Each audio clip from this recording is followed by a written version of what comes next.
across the UK. On DAB+, on your smart speaker, on your smart TV, and on your side. This is Talk.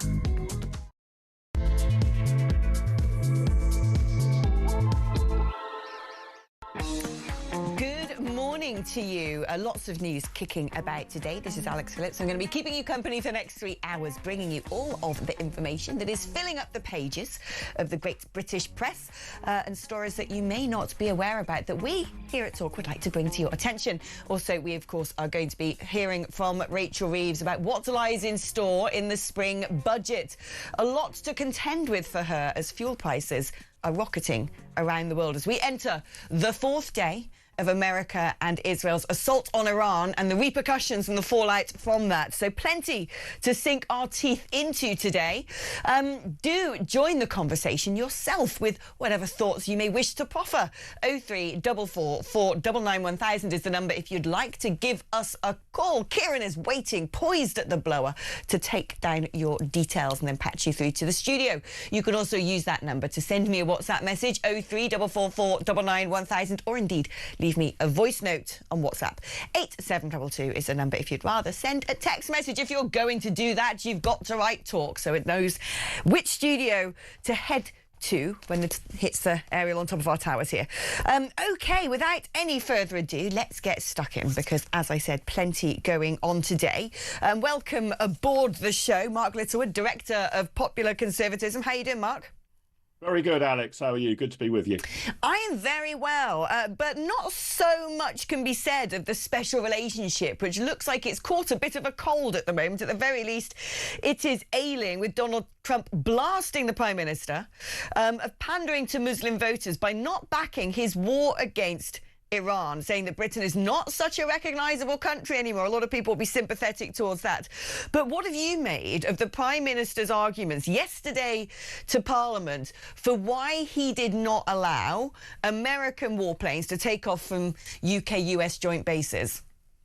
Truly pathetic dithering by Keir Starmer that we've become accustomed to, and I don't know if this counts as yet another U-turn, Alex. It's all right, you can't use our bases, and then a few days later you can, in order to help defensive operations. Look, I mean, he's caught between a rock and a hard place, isn't he, electorally? I have some sympathy for Donald Trump's implication that this is about pandering to a particular part of the electorate, but it's also worth remembering that if there's one ideology that the Prime Minister is addicted to, it is international law. And rather than trying to weigh up the rights and wrongs of this and what we could militarily achieve or how much assistance we could give, he will be working out what legal opinions have been given to him. And I think that's a very wrong-headed way of looking at these sort of issues. I'm not saying we should totally disregard international law, but neither should we worship at its altar. And look how feeble Britain's military has fallen. We can't even properly defend our own base in Cyprus. With that being hit now, I think all international law considerations are effectively out of the window. We would be defending ourselves. And compare Keir Starmer to other Western leaders, way, way, way behind. Yeah. So it's a complete lack of leadership. But let's be honest, the bare truth is, even if we put all of our weight behind the American and Israeli effort, it wouldn't amount to much of a hill of beans, would it? I mean, this is what I'm trying to figure out, because when pressed consistently on whether the US attack on Iran is legal, he can't seem to come up with the answer to that. No one in the Labour Party is actually condemning America, saying this is illegal, just using that framework to say, well, you know, the legal implications of this are a bit wishy-washy for the UK. I don't personally think they are. I think there's a very clear argument that Iran was building up weapons stockpile that posed a threat to the region and further afield. But do you think that actually part of this is because, yes, he might be sort of pandering to one section of the vote, for sure, after that horrific bludgeoning in the Gorton and Denton by-election. But do you think he's actually worried about reprisals here in the United Kingdom? Because he spent a lot of time yesterday talking about how the IRGC have had 20 big assaults or attacks on UK citizens foiled by our intelligence services and police. Do you think he's more worried about not being able to defend a UK base such as Fairford, not being able to properly defend our RAF base on Cyprus, clearly he cannot. And that this actually has exposed the United Kingdom on the international stage as extremely weak, not just the Prime Minister, but perhaps our own capabilities. Yes, that might be right, Alex. But if that were the case, I actually think an honest Prime Minister should say something along those lines, perhaps not underscoring our weakness so much. But if his position is, we do not want to get involved in this war, we have some concerns about the legality of it, but we are principally concerned about not putting innocent British citizens in the firing line, and there could be substantial reprisals were we to engage. Well, at least that's an argument. I mean, it's not one that I would agree with, but it's an argument, because it seems to me that even if we take an incredibly passive approach, Britain is likely to be a target for Iran-inspired proxy terrorist outfits. So I don't think it would be the right approach, but it would be an intelligible approach. What's wrong with his approach at the moment is it's not remotely coherent. Right. It's simply splitting the difference.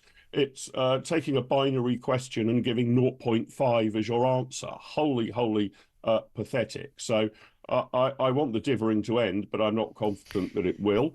I think we should be looking for assurances from Israel and the USA that they have some sort of game plan about how this ends, not just how it starts. But nevertheless, Iran poses a threat not just to the region. We've seen that now. It's opened fire on its neighbours, but also to the United Kingdom, and has done for some considerable time. This isn't speculative. It's a matter of proven historical fact. So I would prefer that we were a bold and reliable ally of the US and the wider West, rather than sitting around wondering what the Attorney General, Lord Hermer, is going to make of it in the next draft of his legal advice. Pathetic. I mean, there is something quite revealing about the fact that over the past 3 days, all Summer seems to have done is repeat like a foghorn on loop. We were not involved. We were not part of the original strikes. What we're doing is very limited. It's just to defend our people over and over again. And I'm wondering who that message is for. Is that message for the international community? Is that message for what is left of the Iranian regime? Or more significantly, is the repetition of that message, as Donald Trump appears to think, designed to hit the communities in the United Kingdom that he's worried could potentially rise up? We know there are going to be potentially pro-Iranian marches taking place in London that various MPs are calling to be banned. What are your thoughts on that? Because, you know, you are more on the libertarian wing of politics, but when it comes to something, you know, that would be very provocative, such as people marching through the streets condemning the killing of the Ayatollah and defending a barbaric terrorist regime, does that reach a threshold where you say, do you know what, enough is enough, that shouldn't be able to take place? Yeah, it might depend a little what side of the line that's on. I mean, I think it is a reasonable position. It's not one I share, but it's a reasonable position to say that the US and Israel shouldn't have hit Tehran and that we shouldn't be involved. I mean, that seems to me, if people wish to express that view, they should not be prevented from doing so. I argue consistently for freedom of speech across the board, and that means I have to offer freedom of speech protections for people who are saying things that I completely disagree with. Now, if, however, those protests or demos, and I'm entirely speculating now, turn into something which is aligned with more terrorist activity or hate towards the UK, or could present a clear and present danger to safety in the UK, different issue altogether. But I would no more ban protests about this war than I would have banned protest about the Iraq war back in the day. That's a legitimate thing to put forward. But it depends whether they turn nasty, right? There's on the whole Palestine marches thing, there's one issue to say that you want Palestine as an independent state. There's another if it turns into an anti-Semitic rant. So there's a grey area here, but let's allow all expressions to be made. Unfortunately, our Prime Minister doesn't really have a clear position that you can be in favour or against. That's about the worst position that the United Kingdom could be in. I think because, like you said, he does appear to be stuck between a rock and a hard place on this one and doesn't have a backbone. Let's remind ourselves, shall we, of what he actually said when he addressed Parliament on the issue yesterday. The US requested permission to use British bases for that specific and limited defensive purpose, because they have the capabilities to do so. Yesterday evening, we took the decision to accept that new request, in order to prevent Iran firing missiles across the region, killing innocent civilians, putting British lives at risk, and hitting countries that have not been involved. To be clear, the use of British bases is limited to the agreed defensive purposes. We are not joining the US and Israeli offensive strikes. The basis for our decision is the collective self-defence of long-standing friends and allies and protecting British lives. It is in accordance with international law, and we've produced a summary of our legal advice which clearly sets this out. We will keep the decision under review. I don't know why we don't just have Lord Richard Hermer standing there addressing the nation, as he seems to decide everything that comes out of Keir Starmer's mouth, quite frankly. But this is going to have huge implications, particularly on the cost of fuel. What we've seen is attacks on various oil sites, Bahrain, Saudi Arabia, Qatar, who they've stopped their production of liquefied natural gas, which is exactly the stuff that we've been importing by the barrel load directly from Qatar to keep the lights on over winter. Today is due to be the spring statement with this looming cost of what could be catastrophic energy prices internationally, while we've already got some of the highest energy prices in the world. What on earth is Rachel Reeves going to do to try and fight back against that? Yeah, very good question, Alex. And I think it shows that, the spring statement might end up being a ridiculous fiasco, basically, because we're going to be asked to sort of believe the Chancellor's reporting of the Office for Budget Responsibility's 4-year growth forecast to within 0.1% of GDP. And then suddenly, unpredictable external events like this completely blow those forecasts out of the water. It's ridiculous to believe that you can manage and engineer the economy with that degree of precision. You can only do so if forecasts are accurate, which they rarely are, and no external events intervene. Well, this is potentially one hell of an external event.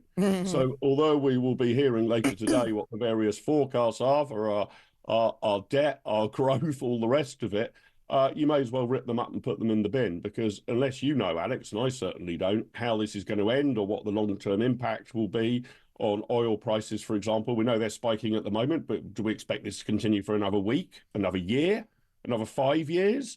Who knows?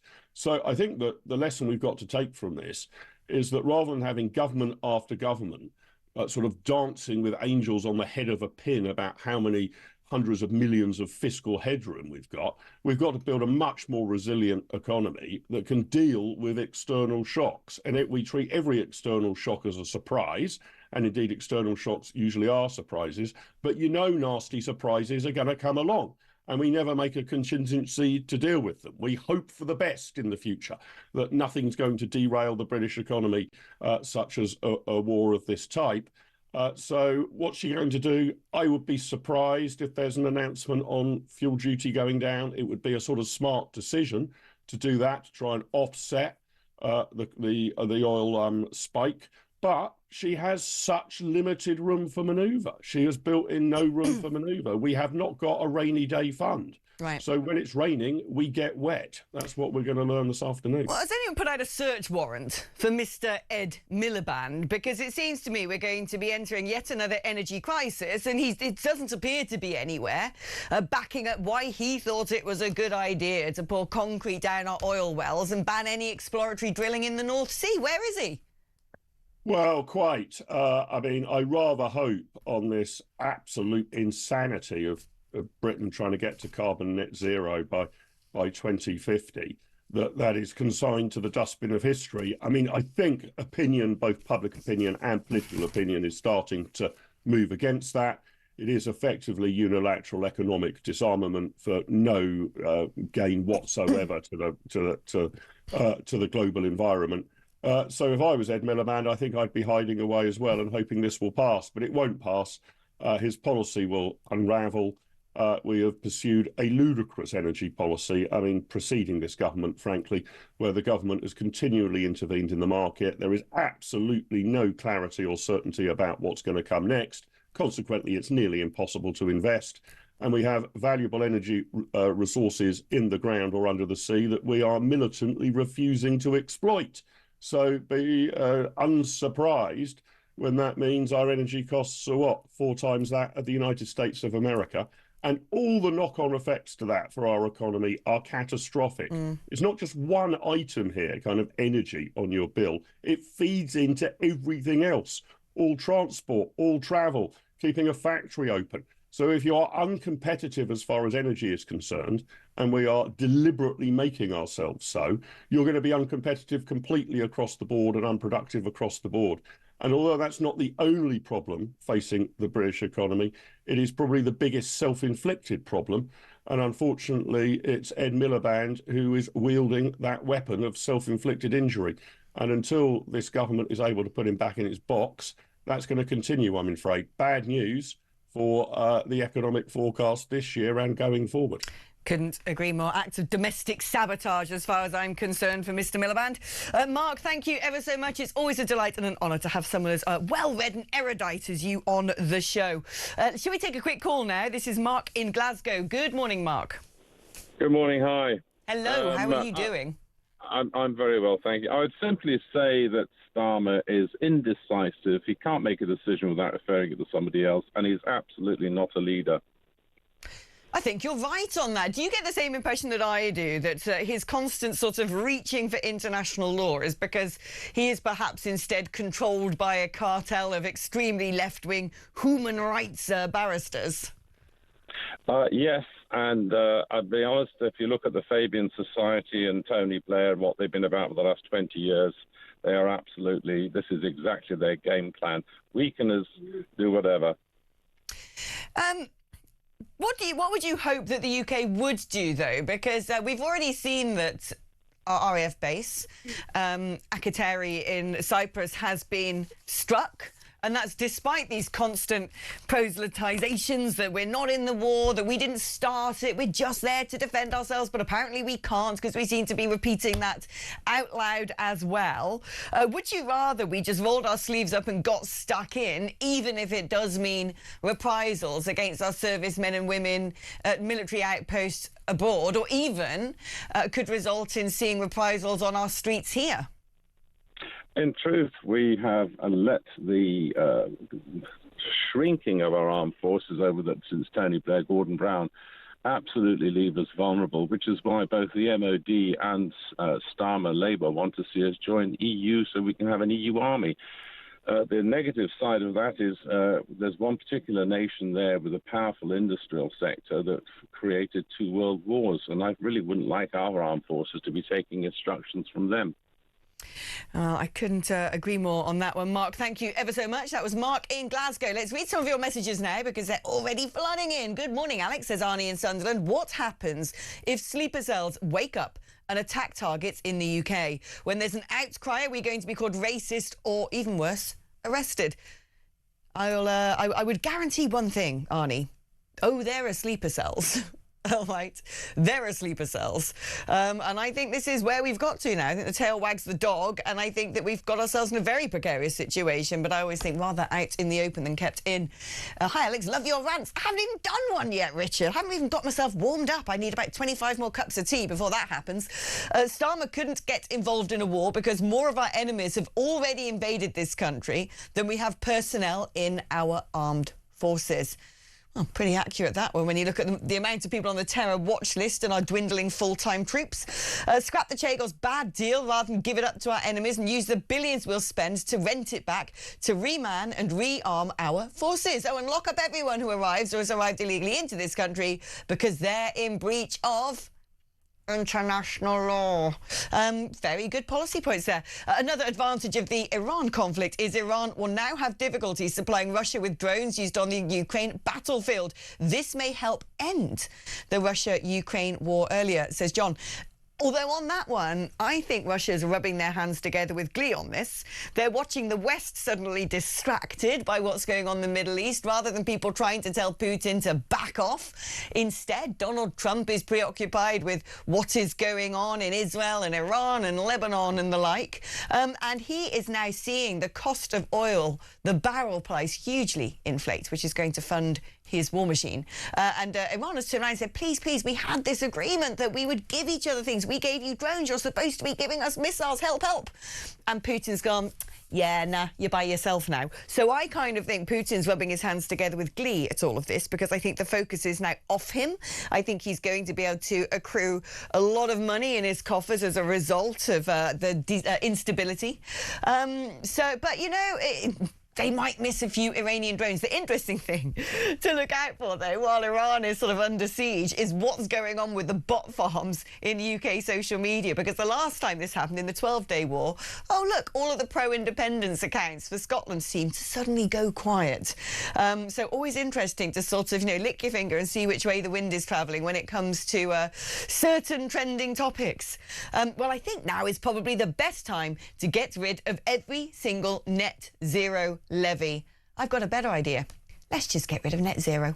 OK, we're taking a short break now, but after that we're joined by Elliot Wilson, who's a military writer, senior fellow for national security at the Coalition for Global Prosperity, to start picking around in what the objectives of this conflict are. Can the regime be defeated? What might happen next? Who's going to run out of missiles first? Well, Trump says we could go on forever. Can they? Let's see if we can look under the bonnet and get some answers to those big questions just after this.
The Green Party have won the Denton and Gorton by-election. Labour in third place. Breaking news that Peter Mandelson has now been arrested. So Mandy and Andy have now both had their collars felt.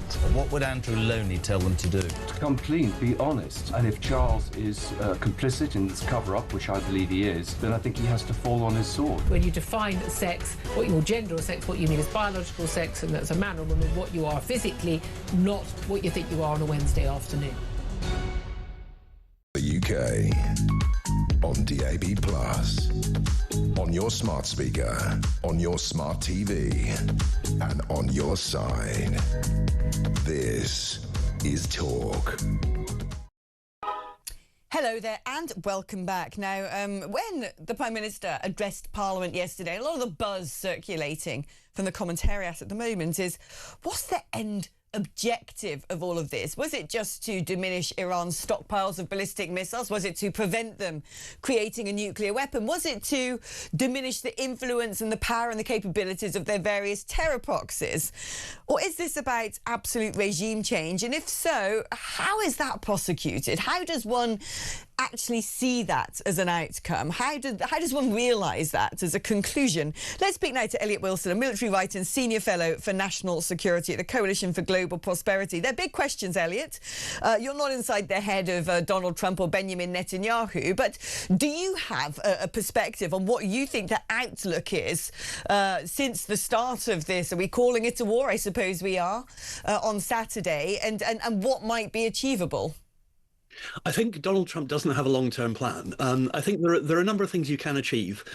Obviously, there is the issue of Iran's nuclear capability and its development of that. But then Donald Trump said that had been obliterated last year when Operation Midnight Hammer was carried out. So, that's either there or it isn't. And he either was telling the truth then or he's not now. He's clearly open to regime change. He's talked about it in fairly vague terms.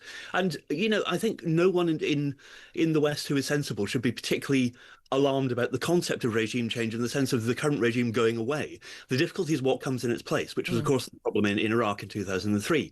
And I think if you rely on air power, what you're doing at best is creating a vacuum of removing the old regime by killing as many of them as you can and degrading their security capabilities and that kind of thing, and then waiting and hoping that something better will come along. Now, it might do. There's a small chance there'll be something even worse that comes along. You always have to be careful of the kind of Hilaire Belloc, hold on to nanny for fear of something worse. But I don't think there's that kind of level of planning. And that was one of the things which was very striking about the Iraq War, that all along there were people saying, have you thought about what's next and what's next and what's next? And clearly, in a lot of cases, the Americans hadn't.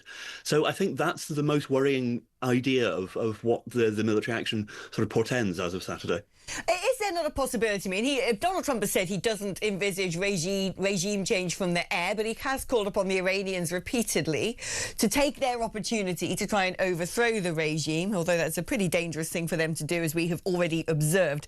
But we did have a lot of parading about of Reza Pahlavi, people saying that, well, perhaps the extradited son of the Shah can come back and be some sort of uniting vehicle to usher in a democratic system. But what I don't understand is, by what mechanisms do these things happen? Is there some sort of, convening of the good and the great in New York at the UN headquarters where they sit down and go, right, this is what we're going to do? Does someone just stand up one day when the last of the Ayatollah's cronies are killed and found, laid to waste in rubble and say, right, I'm going to be the new president? I mean, how do these things tend to function when there is a strategy?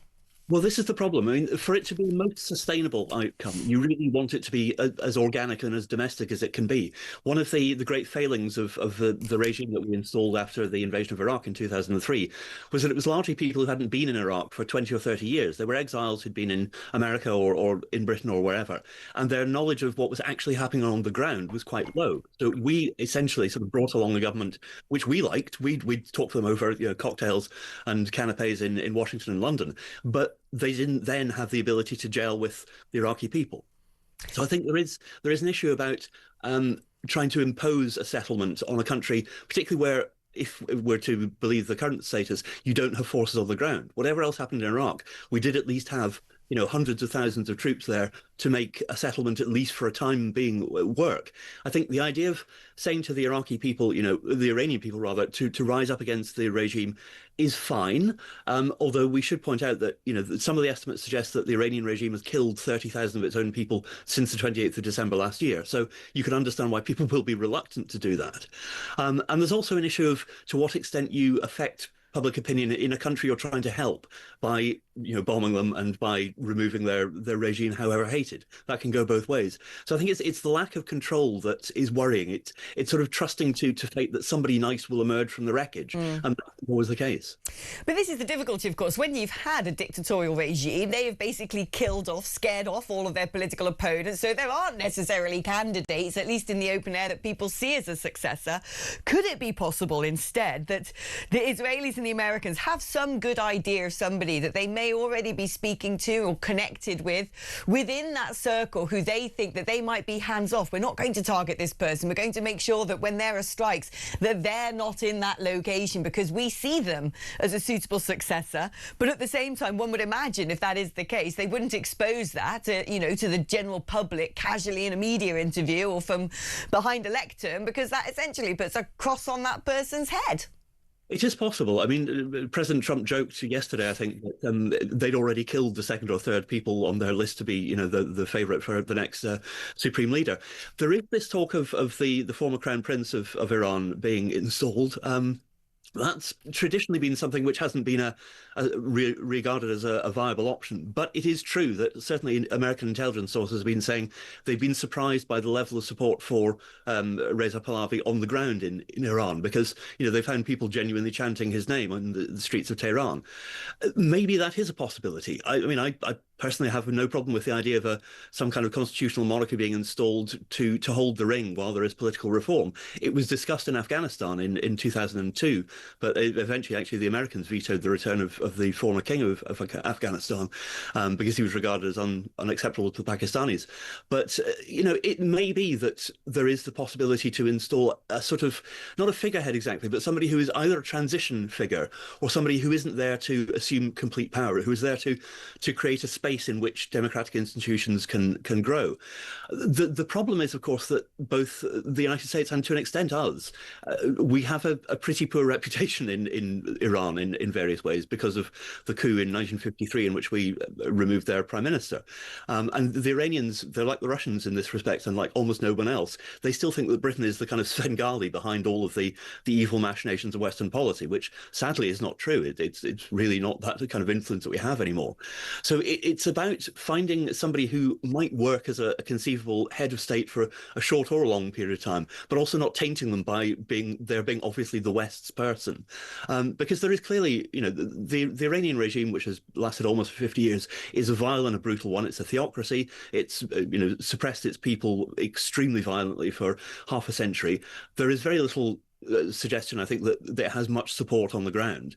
But knocking it out and then putting in something which is more acceptable to the people of Iran, but is also not seen as a sort of Western puppet, is going to be very, very difficult, because the Iranians are rightly very proud of their traditions of self-government and independence. Of course, they're not an Arab nation, which matters enormously to them. So it's very difficult to do this at such a remote distance. It's kind of like surgery with boxing gloves on. You don't have that kind of fingertip delicacy that you're able to execute if you're perhaps more involved. But at the same time, I don't see any suggestions seriously, except possibly from Secretary Hegseth, that there may be American troops on the ground. But that would be an enormous commitment.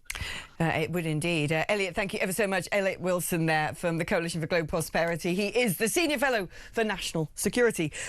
Interesting, I remember going to a talk years ago now, about 5 years ago, I think, and it was all about Reza Pahlavi and moving Iran towards a sort of constitutional monarchy with a democratic system underneath it.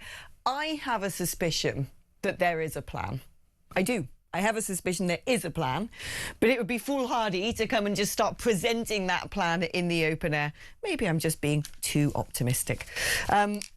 Gary in Brecon says, watching our pathetic Prime Minister speak is like watching a man argue passionately for the concept of lukewarm water. The energy, thrillingly municipal.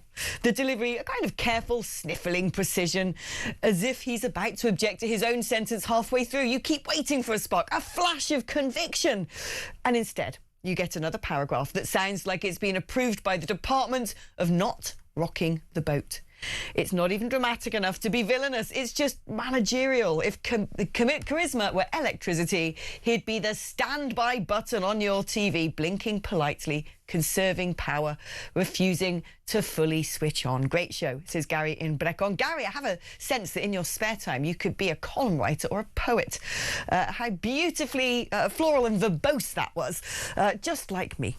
Right, we're going to take a short break now. When we come back, I'm going to be joined by a great friend of mine, Fleur Hassan Naoum, Israeli Foreign Ministry Special Envoy, the former Deputy Mayor of Jerusalem, for a perspective on the ground. So don't go anywhere. That's after this.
across the UK. On DAB+, on your smart speaker, on your smart TV, and on your side. This is Talk. Hello, welcome back. We are hopefully going to be speaking to Fleur Hassan Naoum soon, but we understand that there might have been sirens going off in Israel as understandably the bombardment continues. I've got lots of friends who are in Israel and people having to hide out in public bomb shelters. A lot of people in Israel have actually got their homes reinforced with safe rooms inside the homes, which have, you know, big shuttered windows and solid doors, which are supposed to be blast proof. We can actually speak to Fleur, I understand now. Before we do that, let's have a little listen to Harry Cole, our very own Harry Cole, because he had a telephone conversation with President Trump, and which is where President Trump basically said that the special relationship is over. So let's have a listen to what Harry had to say about that conversation. I have just interviewed President Trump himself. Speaking from the White House on the telephone a few hours ago, he has launched an astonishing blast on Keir Starmer. He has suggested that perhaps he's pandering to Muslim voters in his reticence to join the American war in Iran, blocking those bases, as we were just discussing the other day. He has said that, you know, Keir Starmer has to stop letting in people who hate Britain into our country. We can actually catch up with Fleur. Fleur, my understanding is you are belting your way to safety right now. We're just trying to connect to Fleur. We were connected to her. She was trying to talk to us, but I could see through the window of the gallery at the screens in there. Fleur was absolutely hot-footing it, running. One assumes... Sorry, I know, Fleur, it makes me quite emotional thinking about this. One assumes there's been a siren going off in Israel and people are having to run for safety. An extraordinary situation for the people who live there. And one thing I would say is how tough Israelis are. They are used to this. They have lived through this for decades. They have an amazing sort of spirit amongst them when it comes to getting together, getting to a local bomb shelter. It's a very sophisticated system there because where you have the Iron Dome, they also have a very good advanced warning system. We can join Fleur now. Fantastic. Fleur, how are you doing? Are you safe? Oh, yes, I am now. I'm not sure you can hear me well. I'm in a bomb shelter. Can you hear me? I could hear you perfectly. I could see, the audience couldn't see it, but I could see through the screens you absolutely pegging your way to safety. But you are there now. You are secure. Your family is secure. Yes. Yes, I'm here with my kids, my dog, in a public bomb shelter near my house because the bomb shelter I have in my house is not strong enough. It's not up to code. And these missiles are pretty nasty. Talk to us about how it has been over the past 3 days in terms of the bombardment. Well, it's we barely slept. Actually, last night we had a decent night's sleep. There have been alarms through the night. There have been sirens through the night, early morning. They have a little bit of a break in the afternoon, and then we continue again. So the whole country is basically running into bomb shelters continuously. Gosh, I mean, President Trump has warned US citizens to leave Israel now and suggested that the big one is coming, that this isn't going to start to dwindle or die down, that if anything, it is going to get worse. Is it worth it? Do the Israelis think, you know, running backwards and forwards into safety, scared about their lives, quite frankly, but underneath it all, are they saying, I'm glad that we're taking on Iran at last, or is there a sort of mixed views on that? Yes, absolutely. Absolutely, Alex. The whole region, Israel is under this shadow called the Islamic Republic of Iran, which is actually a threat to the entire world. They are the Hitler and the Nazis of our generation, and it is incumbent on us to get rid of this threat, not just for us, for the region, but for the world. And anybody who doesn't face that is either a coward or is deluded. These people are killing their own people. They're killing and raping women. These are bad people. These are the Nazis of our era, and all of Israel understands that. So we're happy to run to the bomb shelter so that this threat can be eliminated once and for all. And are you confident that Israel, with the backing of America, has what it takes to see this to a swift and decisive conclusion? Or are there concerns that Iran might have stockpiles that we don't know about? That, I mean, in terms of bombardment, how much collateral damage has there been so far? There's been damage in human life. There's been damage in property damage. Yeah, we've had about 10, 12 people die since the beginning of the war. And ultimately, when you think about it, the achievements in the first 4 days have been incredible. In the first 5 minutes, they killed the Ayatollah. There's talk that 50 to 75% of the missile launches have been eliminated. That's huge. 50 to 75% of missile launches. You can have all the missiles you want, but if you don't have launchers, you can't send them out. What's your opinion of our Prime Minister? Because Donald Trump has been extremely critical of him, saying the special relationship's over, saying he's very disappointed in Starmer. He believes that Starmer blocking America from using joint US-UK air bases to launch their bombers and not conducting any sort of offensive strategy itself is very much letting down the side. Is that, do Israelis share that view?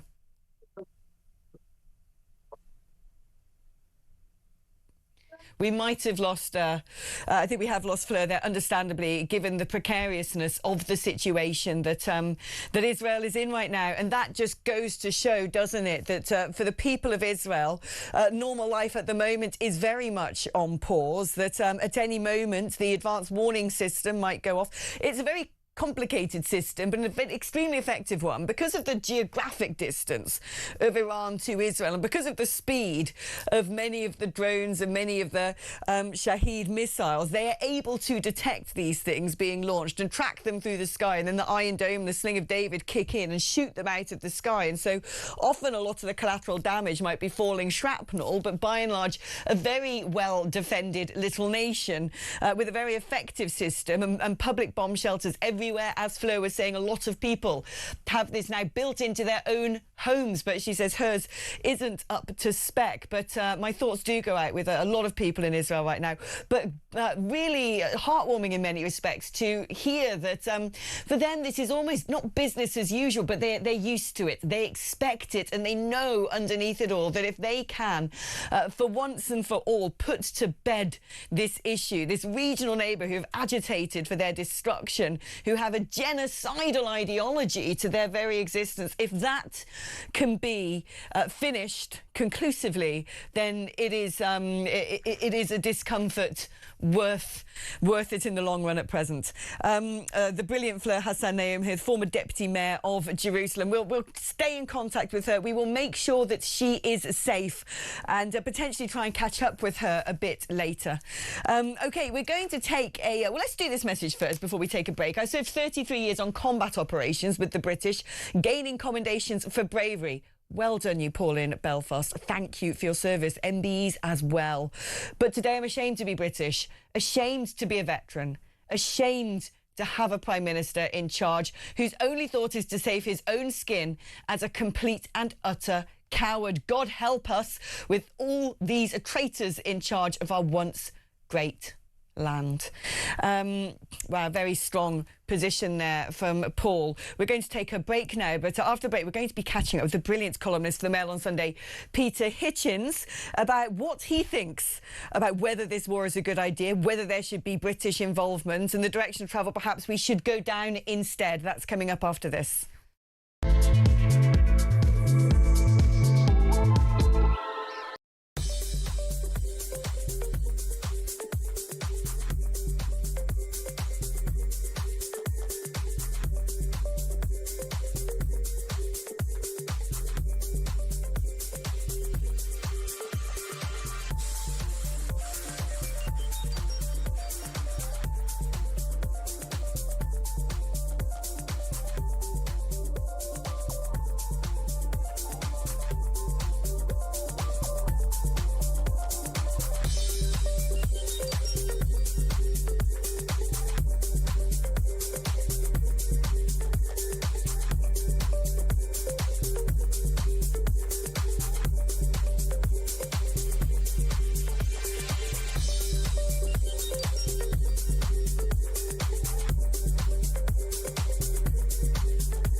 The Green Party have won the Denton and Gorton by-election. Labour in third place. Breaking news that Peter Mandelson has now been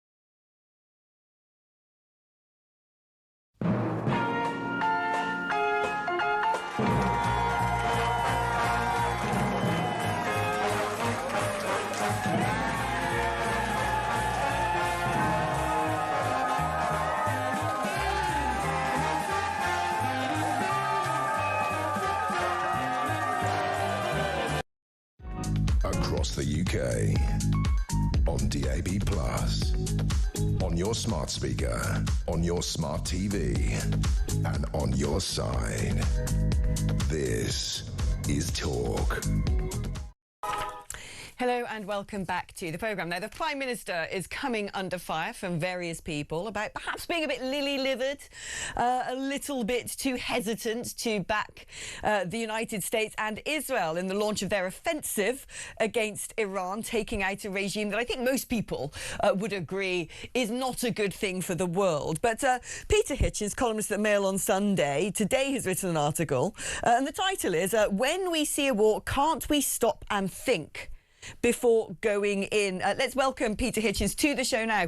Peter, are you sort of trepidatious about what Israel and the US have decided they're going to do? Do you think the Prime Minister's approach is perhaps the correct one?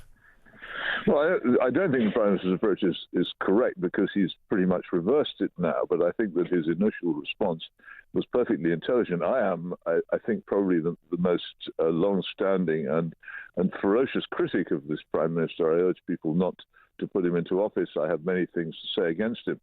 But if he's got sense enough to see that plunging this country into involvement in yet another Middle Eastern war whose end is not known is unwise, then I have to put in a good word for him, however much I disapprove of him. We are war crazy in this country. I don't understand why we are so keen on the starting of and the continuing of wars, which may well do us serious damage. If this war continues, and I have no way of telling what its end will be, then we could face very, very severe economic damage because of the huge increase in the price of oil and gas, which is going to very likely result from it. Leaving aside any other issues, I don't know why any government would want that to happen, nor to expose the very large numbers of British citizens in the Middle East to the danger which they're now in. Why do people seem so keen on having wars? Do they think war is a computer game? Are they not aware of what happens to people when they see these explosions on television? They're not aware of the bodies which lie beneath the clouds of smoke. They're not aware of the long-term implications of it. I don't know. I'm completely baffled. I've seen the face of war very slightly. I always try to avoid it in my work that I have, and it's not a thing to be sought. And there was an alternative route to this, which the world tried to take in 2015, an agreement in which sanctions on Iran were lifted in return for very serious restrictions on its nuclear development. And at that time, most people thought it was a very satisfactory agreement, except for one Donald Trump, who in 2018 ripped it up and has been ever since, it seems to me, pursuing a course of war. I can see no sense in it, and I certainly can't see what Britain has to gain from it. This is a country which can't even fix its own potholes, educate its own children, or police its own streets. Why we think we can reform the world with weapons we don't have and money we haven't got, I don't know. Is there a possibility here? Because we know that for a long time the West have tried the diplomatic routes with Iran via the JCPOA, the Iran nuclear deal as it's more commonly known, and that they reneged on a lot of the promises they made, and there was a real risk, and we've seen... That's simply false. The Iranian government was keeping the promises it made in the JCPOA, and then Donald Trump ripped it up.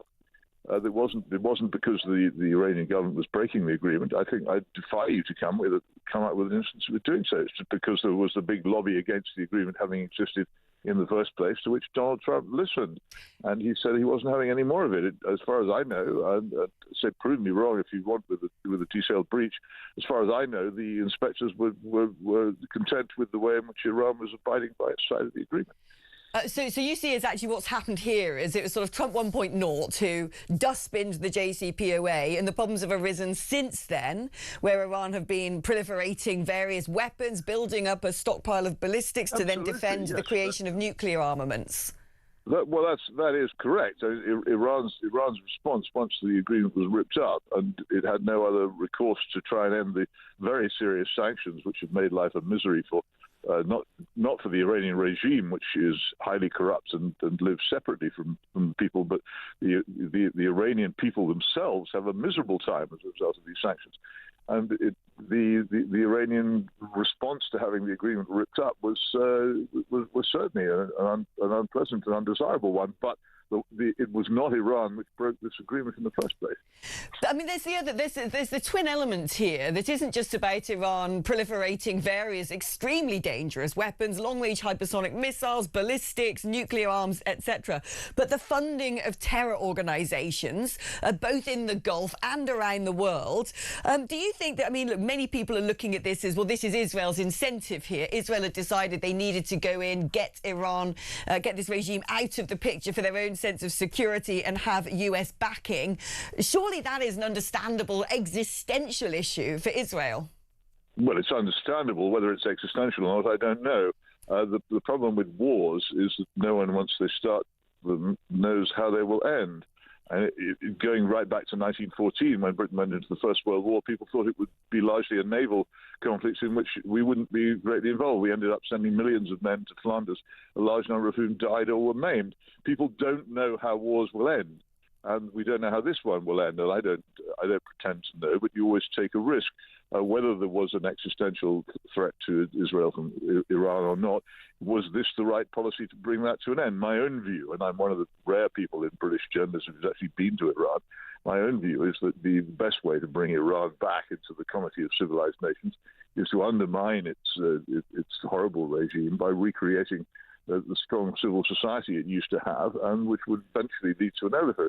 Containment and deterrence are generally better ways of resolving these problems than unpredictable, expensive and dangerous wars. As I say, nobody knows how this will end. If the Straits of Hormuz remain closed for much longer, then the economic damage will be huge. I remember back in 1973, the Yom Kippur War, which plunged the world into a long period of darkness and very high inflation, economic crisis, probably the worst since the 1930s, which I remember very well going through. And nobody realized that the day that war began, just how big its implications would be. Be very careful what you want. I don't see why people are not more cautious about war and are not more skeptical when it started. And I think that Keir Starmer's statement that he didn't believe in regime change from the sky is one of the most intelligent things I've ever heard him say. I don't either. I have to say that the other thing is that Donald J. Trump became president of the United States by promising his followers that he would not engage in further forever wars in the Middle East, and saying loudly he didn't believe in regime change. He's now completely turned his back on one of the major policies which got him into office. And I believe from the polls that I've seen that the response to his action in the United States is very skeptical indeed, with probably only 1 in 4 supporting it. Why in this country it should be so widely supported, both in the media and apparently in Parliament, I just don't know. It's one of the weirdest events I've seen in a long life of observing governments behaving in very strange ways. Why are we so keen on it? I suppose it's a question everyone would have to answer individually. Peter, I was going to put another question to you, but we have just under about 40 seconds. Just very quickly, we've learnt that France is sending warships to defend the British base. We know Greece has sent warships to defend Cyprus. Our Royal Navy is tied up in Portsmouth. Doesn't really look good for the UK, does it? Well, of course not. This is ridiculous. Much of our attitude towards this is based on a ridiculous failure to recognise we are no longer a great power, militarily or economically or in any other way. It's time we grew up and realised that we weren't such a thing and began to build a country that was successful rather than mired in illusions about us still being a rich, great power. We're not one. Peter, it's always fascinating talking to you. Thank you so much for giving up your time today. The brilliant Peter Hitchens there making the case against going for one, actually backing Starmer for once. Who'd have thunk? Back after this.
Across the UK, on DAB+, on your smart speaker, on your smart TV, and on your side.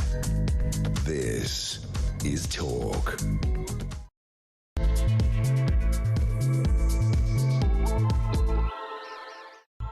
Well, hello, welcome back to the show, and all eyes on the Middle East. We know already that Donald Trump has said things are going to get hotter. The big one is yet to come. Meanwhile, Iran seems to be throwing everything at the situation and in every single direction. Let's give you an update of what we know. The sit rep is in various countries across the region. There has been a new drone attack on Qatar. That is, of course, from Iran on America's largest Middle Eastern airbase, which is in that country. Qatar, strategically extremely important for the launch of jets that not only intercept the drones and the missiles that are currently headed in all sorts of directions across the region, but also a base, one assumes, that where they may be able to launch offensives as well. Especially given that for a long time we weren't allowing them to use Diego Garcia. The US Embassy in Riyadh in Saudi Arabia has also been targeted, with Saudi Arabia condemning the attack by by Iran as cowardly if Iran, it seems to me, thought that they were going to concretize anti-Western attitudes in the Middle East. That doesn't seem to be working. Israel is launching a ground incursion into Lebanon. Now, they have held some positions in the south of Lebanon since around 2024 in the attack against Hezbollah after they used the brilliant device of blowing up their mobile phones and walkie-talkies to eliminate a number of senior figures within the terror proxy. But ground troops are now being deployed. 100,000 Israeli reservists have been called up. Now, they're not saying they're invading Lebanon. This is about pushing Hezbollah further back. And more extraordinarily, those are the things that we know are going on at the moment in the Middle East. IDF are also simultaneously striking Tehran and Beirut. I think we're beginning to reach a pretty hot point during this conflict so far. But more extraordinarily, the UK seems utterly crippled, totally unable to defend its big RAF airbase in Akrotiri in Cyprus. We know that yesterday Iran launched various drones to Akrotiri.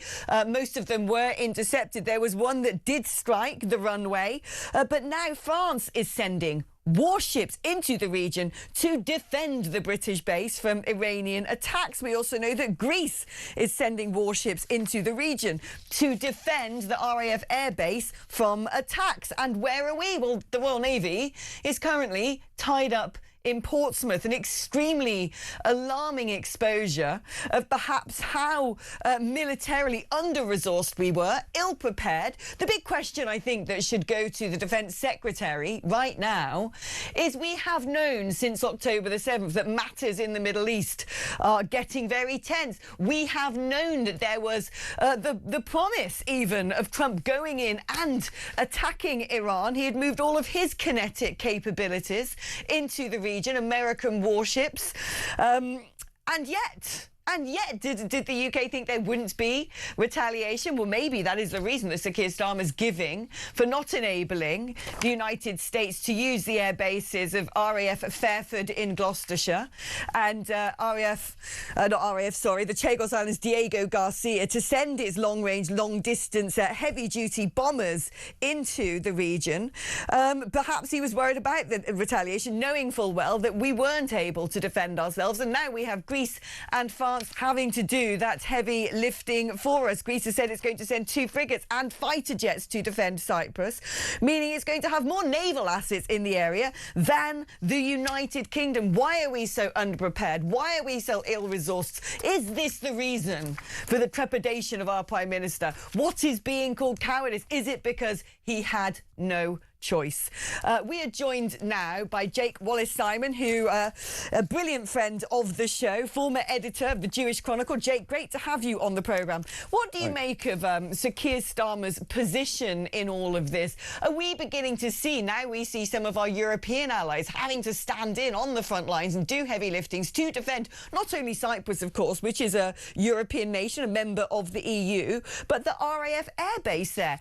Is Sir Keir Starmer, should he be held accountable, quite frankly, for a lack of any sort of preparedness when we knew what was potentially around the corner? Yeah, this is the day that we hoped would never happen, but we all knew that it would sooner or later, which is that when we're called upon to actually use our armed forces, we look in the cupboard and find that it's bare because we haven't stocked it up for so many generations, frankly, not just, or decades, not just the last few years. I mean, Keir Starmer has distinguished himself with his dishonesty, frankly, in making pledges to build up our defences over the past couple of years, and yet cooking the books, you know, changing the definition of defence spending so it includes broadband or bridge building or things like that. So it looks as if we're increasing defence spending, but actually we're not. And of course, the danger there is that his first duty, the defence of the realm, he is shirking and playing silly buggers because he wants to make the books add up so that he can keep hosing loads of money into welfare. And now we need our armed forces. Our base in Cyprus has been under attack by Hezbollah. Things, as you say, are hotting up. What we should be doing, really, is striking Hezbollah as a deterrent, saying don't hit the RAF or this is what will happen to you. That's just obvious, like the first rule of warfare, create a deterrent so they won't do it again. But instead, we really have no choice but to pull back, and the Greeks and the French steaming into the fray, and we're not really there with our presence. And it's so fills me with despair that Britannia used to rule the waves with the biggest Royal Navy in the world. We used to be such a wonderful power. And just through decades of neglect and complacency, we've led ourselves to being in a vulnerable state, having to rely upon other powers to protect us, not just the Americans.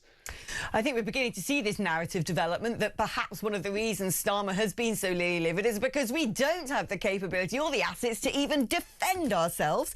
But another accusation that has been lodged against our Prime Minister is perhaps he's doing this because he's either afraid of reprisals on the streets of the United Kingdom by supporters of the Iranian regime. He has mentioned explicitly the fact that 20 planned IRGC attacks on British citizens have been foiled by our security services. But Donald Trump has looked at this through the prism of, well, he's probably just pandering to the Muslim vote. Let's have a little listen to Harry Cole, who spoke to the United States President earlier on. I have just interviewed President Trump himself. Speaking from the White House on the telephone a few hours ago, he has launched an astonishing blast on Keir Starmer. He has suggested that perhaps he's pandering to Muslim voters in his reticence to join the American war in Iran, blocking those bases, as we were just discussing the other day. He has said that, Keir Starmer has to stop letting in people who hate Britain into our country. It is a fairly grim assessment from the president about the state of the special relationship. It's safe to say he is raging. He heaped praise on France, on Germany, on NATO, and said Keir's doing things a bit different. He said he never expected to see this from the United Kingdom. He is not a happy president. He basically says that special relationship that's been the cornerstone of Britain's diplomacy for many, many, many, many decades is in one of its toughest spots for a long time. He points to the Chagos Isles deal. He says, why is he doing this? It's woke island. It's unnecessary. Just doesn't understand why Britain would do that, why Britain would turn its back on one of its closest ally at its time of need. Well, there you go. The big question, I suppose, Jake, is why? I mean, is there multiple facets to this? Is it because we're militarily weakened, because nobody is sensibly invested in our armed forces, not this government nor the previous government? Is it because there's a concern about hemorrhaging votes in the Muslim community to, say, the Green Party, who are now polling above Labour extraordinarily after the Gorton and Denton by-election and what that represents? Is it because we have terror cells embedded within many of our towns and cities across the United Kingdom who would rise up if they knew that the United Kingdom had been part of taking out the Ayatollah of Iran? Yeah, I think it's a mixture of concerns that Keir Starmer has. Some of them are valid and some of them very much not, or some political. I mean, starting with the political side, of course, Gorton and Denton did not go his way. He was humiliated there. So now he's in a position where he has to cling on to every last Muslim vote that he can, even the ones who wish to support the Ayatollah, the late Ayatollah of Iran, and the most evil regime on earth. There's also his concerns about international law, which, as we know, he's international lawyer first and leader, if at all, second. Those concerns about international law, in my view, are overblown and absurd. International law has become so corrupted. I mean, just to cite one example, in order for us to do legal military action, we've got to have that approved by the Security Council at the UN. And of course, Russia and China are members of the Security Council, so they will strike down any request to do military action that's against their interests. And so that makes it illegal. Well, I don't think it makes it immoral. The moral thing is to take out tyrants when you have the opportunity to in a strategic way. But there are also some serious strategic concerns, which I think are, I have some sympathies for that. America has not shown itself to be a good ally of Britain, particularly over Ukraine under Donald Trump. It's capricious, it's unreliable, and sometimes quite aggressive towards European allies. So there's that. There's also the lack of a clear end game for the strategy here. I mean, yes, Iran has it coming. It's a poisonous cancer in the region that's been spreading terrorism and viciousness around the region and even to our shores around the world as well. But get rid of them and there could just be chaos. There doesn't seem to be a clear plan. And as Keir Starmer pointed out, regimes have never been changed solely from the air before. So those are real strategic concerns. But I think overall, the balance is that he's just weak. He's politically weak. He's weak in terms of leadership. He hasn't got a significant enough armed forces to do what needs to be done, and that really restricts him, and that's why he's coming across as being so utterly pathetic at the moment. But has he inherited an extremely precarious situation where he's having to use international law essentially as a fig leaf? Because what we saw in Gorton and Denton was the fact that there is a consolidated force in this country who could potentially in part represent a fifth column against our national interests. He has inherited a situation where many of our communities now look drastically different from how they looked half a century ago, where we have seen exposed through the Palestine marches but a huge number of people who are extremely against the West. The enemy is inside the gates right now. We saw that as well, of course, with the situation when the Maccabi Tel Aviv fans were blocked from travelling to an away match against Aston Villa because the local Muslim leaders had said to the police, if they come, they will be attacked. So Keir Starmer's looking at this. That didn't just happen over the past year and a half. This has been going on for decades. And perhaps he suddenly realised the military's on its knees. Our communities are fractured and fragile. There are far too many terrorists here who could launch attacks at any moment. Perhaps that's why he didn't prescribe the IRGC. And that actually we should all be dreadfully concerned right now in the United Kingdom because it seems like the jig is up. Yeah, I think that's a very astute point. I think that a country's military strength often is linked to its cultural coherence and its national sense of family, certainly in the democracies. I mean, I've been to Ukraine just a few days ago. I came back just before the Iran war started, and you can see there that it's a country that's pretty monocultural. It hasn't got very many immigrants at all, and it's able to have that sense of togetherness and pull together with great bravery and resilience and courage in the face of the Russian enemy. Israel's another example. Racially, it's very diverse. It's the most multicultural country probably in the world. With a Muslim minority and so on as well. And yet it has this cultural coherence that's able to pull people together to feel like a family.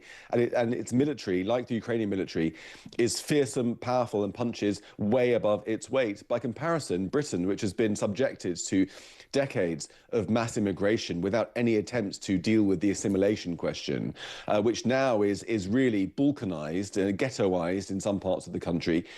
We see our military strength declining, our military confidence declining in parallel with our cultural sense of confidence, of self-confidence. You can only fill yourselves with self-loathing, telling yourselves that you're a racist, white supremacist nation with a shameful history for so long before your military power begins to fall. And we see in poll after poll that most young people say they would not defend Britain even if it was attacked. And so I think all these things work together, and Britain, has been indulging this luxury of weakness for the past few decades, investing hugely in welfare, taking money from the armed services, reckless immigration, no concern for our pride, even flying our own flag has been seen as taboo sometimes. And if you can't fly your own flag, you can't have a proper armed forces that's going to defend your country. It's as simple as that. It's interesting. I'd written down on I always scribble notes while I'm thinking things, and I'd written naive and self-indulgent down about the current government and their policy agenda. I've got some news for you though, Jake, and to the audience. The UK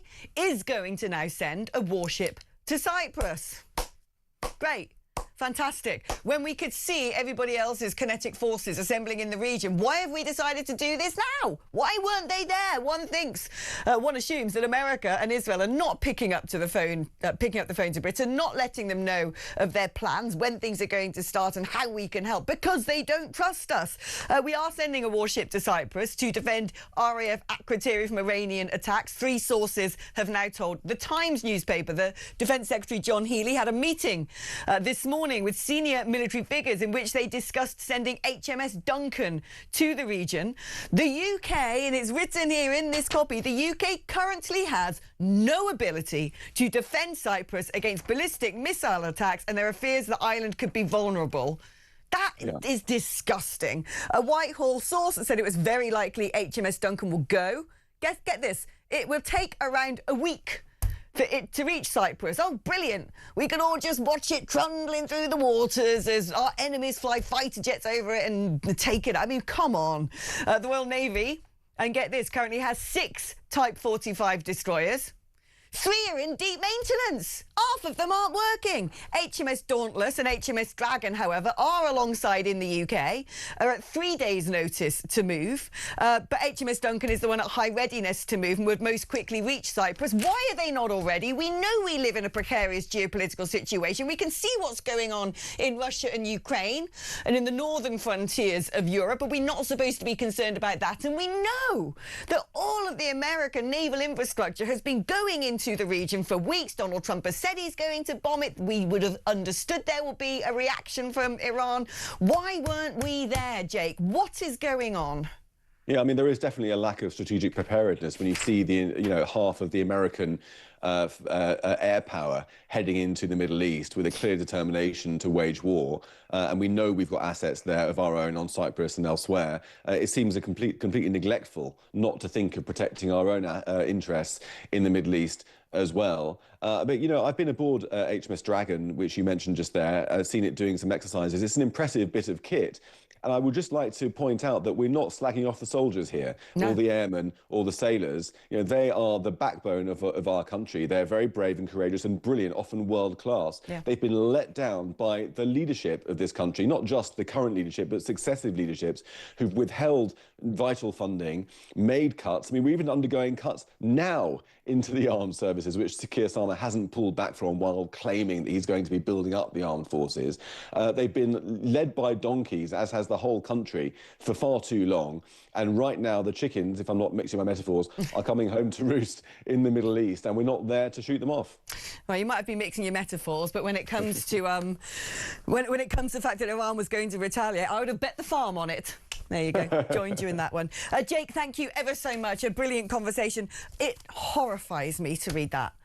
And Jake is right. Our amazing armed forces deserve all the credibility. They deserve good resources. They deserve to have our full support. They deserve to be protected, for crying out loud. We were exposed out there. We knew that there was going to be war in that region, and we have left them undefended. And now France and Greece are having to run to our rescue. Do you know what? I've got a message, not just for this Prime Minister, but all of you, for the past 20 years. You have been self-indulgent. You have been naive. Your policy principles have had totally the wrong priorities. It's been about keeping your seats, gaining your seats, pandering to communities who will never vote for you, who do not have our interests at heart. You didn't stop those pro-Palestine marches. You didn't prescribe the Muslim Brotherhood. You didn't prescribe the IRGC. You were weak in support of Israel. You have sabotaged our self-sufficiency when it comes to energy production, concreting those oil wells, banning exploratory drilling in the North Sea. What on earth do you think you're doing? You're domestic terrorists. You're sabotaging this nation. You're compromising food security by attacking the farmers. Well, guess what? When international maritime shipping routes close down, food can no longer reach our island. Everything that this government and, quite frankly, previous governments have been doing for far too long now has been pathetic. It's been weak-willed. It has had its eye off the ball. It has been narcissistic. It's been about looking good in public, and at the same time, you have put Britain in a desperately precarious situation. You've flooded this land with foreign enemies. You have not secured our borders because of a pandering to out-of-date, not fit-for-purpose international law and treaties that belong in the dustbin of history, that defend our enemies and straitjacket our ability to defend ourselves. You have bowed down at the altar to every single dangerous, perilous, pathetic and weak woke ideology out there, filling up your shopping cart, showering yourself in faux moral glory. Well, look at where we are now. We're not able to defend our RAF base. We are completely out of the picture, not trusted by our allies. In fact, they're having to rush to our defence. We got the highest energy prices in the world, and guess what? With the cost of gas going up 90%, we're going to be hit hard. Qatar, the one person who was supplying us with liquefied natural gas, well, they're not going to be able to anymore. And are we self-sufficient? Are we resilient? No, because everyone who's been in power just thinks war is a distant thing that won't happen to them. What is more important is rainbow lanyards and pronouns. You're pathetic. Look what you've done to this country, the lot of you, for crying out loud. Right, got that off my chest, didn't I? Let's speak now to Herbie and Harrow. Hi, Herbie. Oh, Alex, you're unbelievable, but there you are. I'm glad you're on there. Oh, dear, where do we start?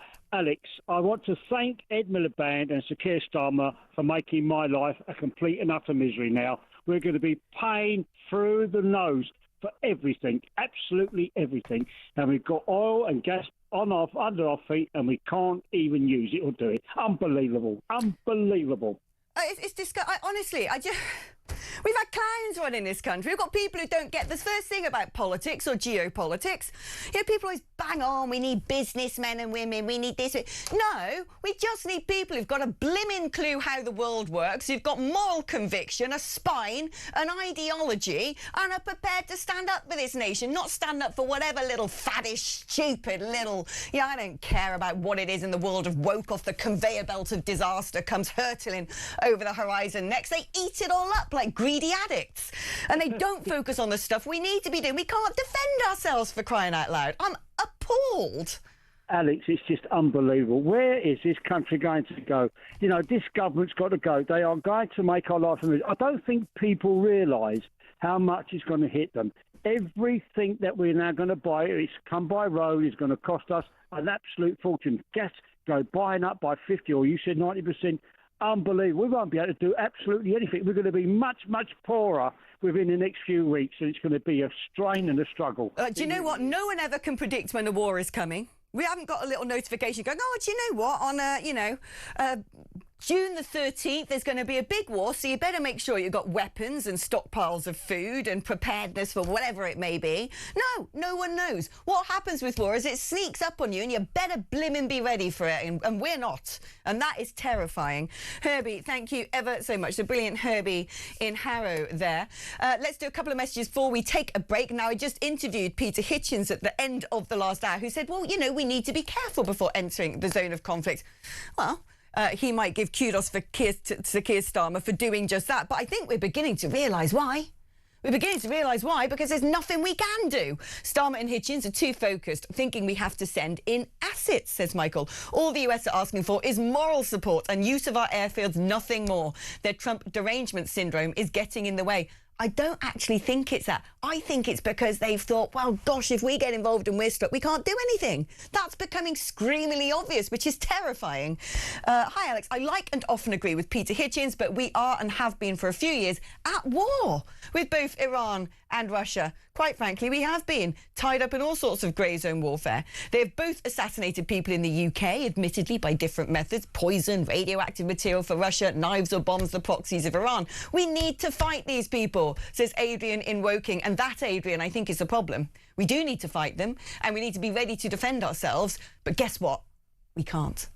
Right, we're taking a short break now. But when we come back after the break, this programme is going to have a bit of an exclusive interview for you with a fantastic campaigner called Raja Maya, who has really lifted the lid on quite how he believes Pakistani communities are able to rig elections. He's going to give the details of his research and his knowledge just after this.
The Green Party have won the Denton and Gorton by-election. Labour in third place. Breaking news that Peter Mandelson has now been arrested. So Mandy and Andy have now both had their collars felt.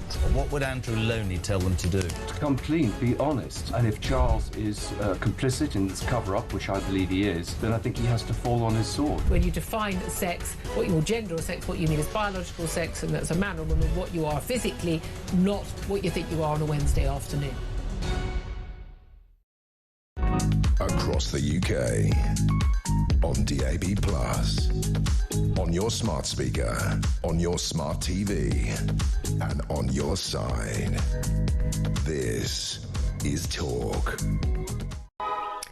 Hello and welcome back. Now, there has been another development, which technically sounds like okay, but it's extremely worrying. And that is the fact that Iran says it will blow up any ship that enters the Strait of Hormuz. Now, the thing is, that is a key maritime route that brings a vast amount, and I don't have, because I'm not a sort of, robot, I don't have the exact figures in mind, but a vast percentage of anything travelling from the east to the west travels through that strait, which has been under an offensive attack by Houthi rebels for a long time, and so it's pushed up insurance prices, it's made the cost of cargo a lot higher. But most critically here is the transit of fuel, because fuel, by and large, comes from the east to the west. It comes out of the Middle East, and this is why Iran has been attacking oil fields in Saudi Arabia, in Bahrain, in Qatar, and now the Strait of Hormuz. They want to cripple the West. And when I say the West, it ain't America, is it, that's going to be hit by this because of drill, baby, drill. It's not even necessarily France, who didn't mothball and close down their nuclear power sites. No, the people who are really going to suffer without fuel in the West, that's right, muggins.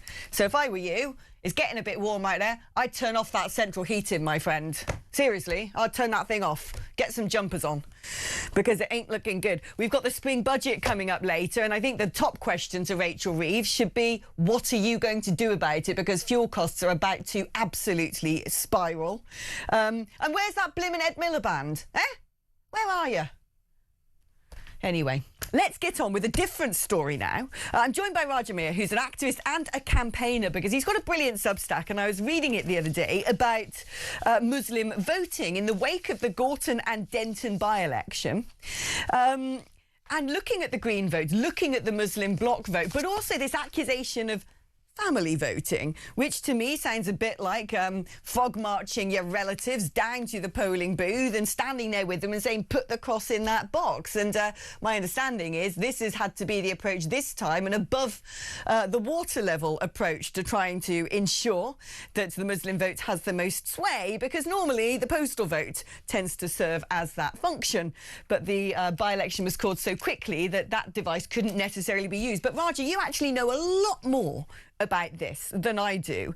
So talk me through where you say how Pakistanis rig elections. What's going on there? Hi, Alex. Thank you so much. It's very, very straightforward, because it's not new, Alex. We are finally experiencing in the national space what has been taking place at local government elections for decades, 30 years at least. And you saw it play out nationally, most recently when the sectarian MPs got elected, the Pakistani sectarian, Gaza MPs, whatever terminology you want to use to describe them, because it was the same again. And this is the first time it's been used in this way to get a white politician over the line, and really the first time where there's been a separation from the Labour Party. So that's why you're seeing it play out the way it is. Now, the Pakistanis in this country in the main, and the Bangladeshis to an extent, the main sort of ethnic minorities, you call them, we now use the term the bloc Muslim vote. It's actually a bit more nuanced than that. It's a Pakistani bloc vote. It's a Bravery system vote. They vote by clans. They live by clans. They vote by clans. These are all facts. There's 50%, I think, the first cousin married sort of statistics. So They're very close-knit communities. They vote by clans.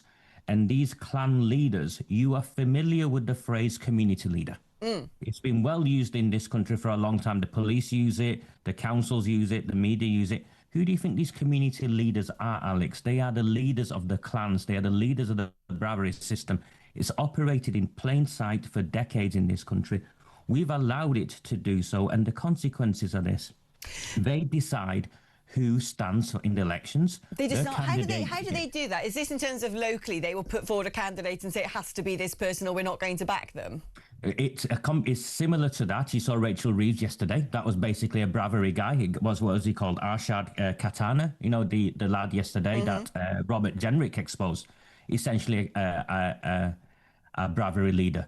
What they will do is they will pick their candidate from within their clan. If they don't pick their candidate from within their clan, they will support a candidate that benefits their clan. It's as straightforward. It's a transactional relationship. It's as straightforward as that. But the corruption itself starts elsewhere. What they've done is they've infiltrated the leniency within our electoral system. So when Matthew Goodwin looked very surprised on the Friday morning and made reference to sectarianism, and then later we heard the term family voting. We have polite terms, don't we, in our society? Yeah. Alex, family voting. It's not the same as me taking my mother to vote. Yeah, break down what happens in two things. Because when I used to have an existence in politics, I remember doing by-elections in Oldham and doing by-elections in Peterborough, where when those postal votes came in, it was very clear that there had been quite a sophisticated system. My understanding was operated through mosques, where there would be multiple people registered at an address. They'd all vote the same way. They'd all have the postal vote. Very hard to then prove if these people are genuine or not. And you might have had, in terms of live ballot box voting, a situation with one party leading, and then as soon as the bags of the postal ballots come in, boof, it goes like that, and a vast majority would be from the Muslim community. So explain to us how this is actually orchestrated, and how the family voting was orchestrated in Gorton and Denton. So they had to introduce family voting in the way they did in Gorton because of the short time scale. They couldn't mobilise the postal votes in the way they historically would mobilise the postal votes. So you were right on that. You know, because of the short window, they couldn't mobilise the postal votes in the same way that they historically would do. The postal vote rigging is proven, historically proven, 100% proven in the courts. And what takes place is the postal votes are harvested. They're rounded up. You get a knock on the door, because they've got these things called marked registered, and if you're already registered to postal vote, you'll get a knock on the door and they'll happily take your postal vote off you. You will hand it over, Alex. The reason why you'll hand it over, because of who knocks on your door. Sometimes it's not just a politician on its own. Stood beside him will be the committee member from the local mosques. All the mosques, not all the mosques, enough of the mosques are controlled by political parties. So the committee members of the mosques are the same councillors, same politicians. And that's a given. Sometimes the person who knocks on your door, unfortunately, Alex, is a criminal who wants to collect your postal vote. You hand it over. The people I know hand over the postal votes because it's not worth their time and their effort to have a fight or confrontation because of the consequences. Is there a suggestion, therefore, that if you don't hand your postal vote over to your community leader, who you allege would be standing next to your representative of the Labour Party. So this is essentially sort of blackmail and threats. If you don't give us that vote to mark the way we want to support this person, what might happen to people? Well, at the very least, there's the bribery. So very often you have the offer, the carrot of council houses, visas for your relatives coming over from Pakistan, all that sort of stuff straight away. Then things like your job, you might not get a job, your taxi license might go. If you own a restaurant, someone will come round and your 5-star rating will become 1-star rating. All of these threats are very real. They play out in these communities, and they have always done at a very local level, at a council election level. So it's gone under the radar. And it's been only affecting those communities in those specific wards. Now what we've seen is they're flexing their muscles. They've mastered their methods, and they're stepping out of their comfort zone into mainstream politics and using those same methods in by-elections, in general elections for parliamentary seats. Now, the postal vote harvesting is only possible because of the way our postal vote system is set up. And it was changed by Tony Blair in 2001. I think he changed it.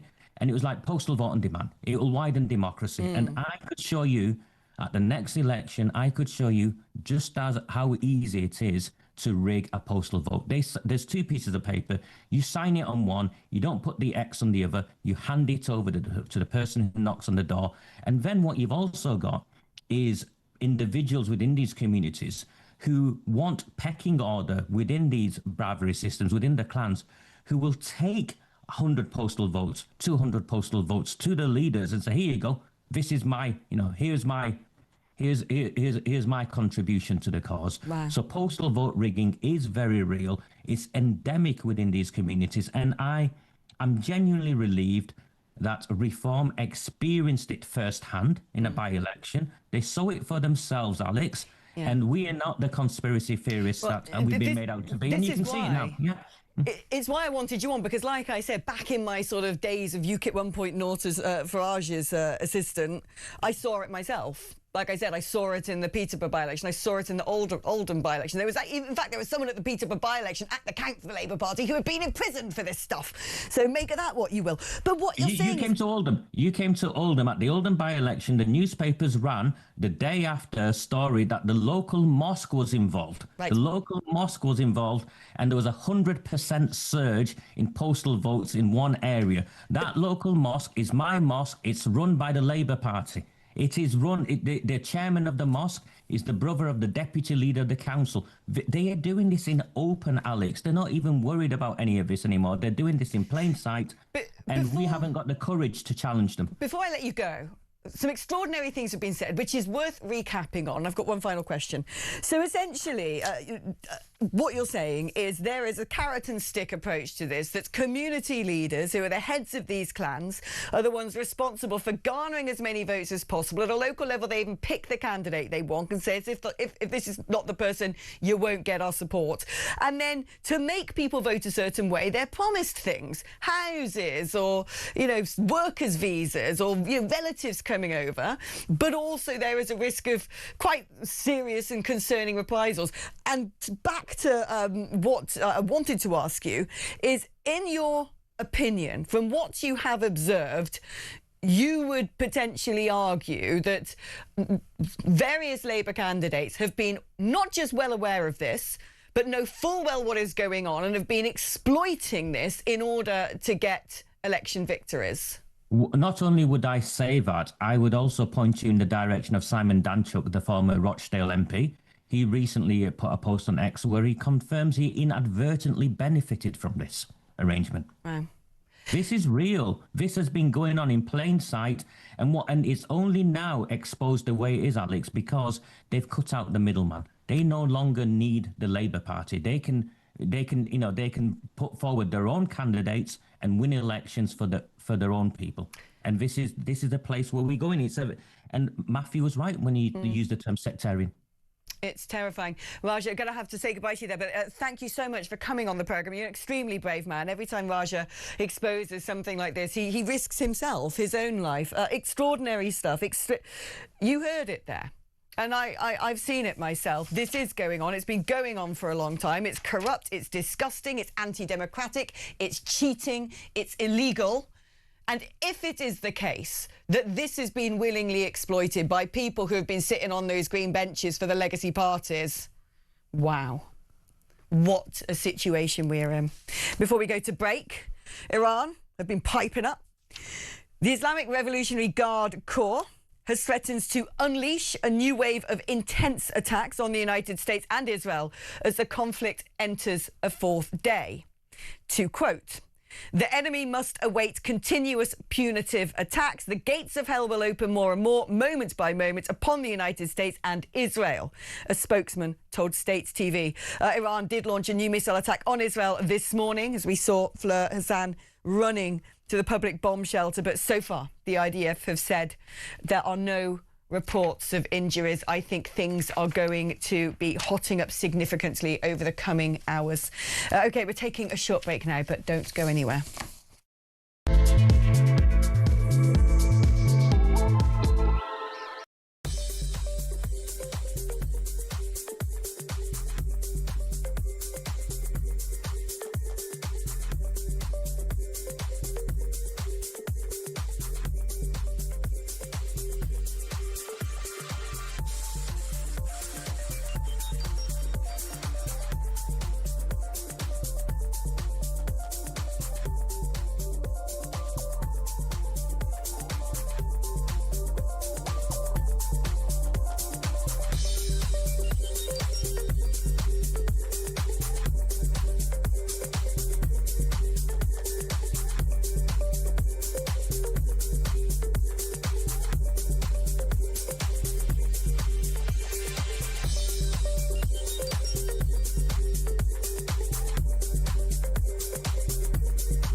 across the UK.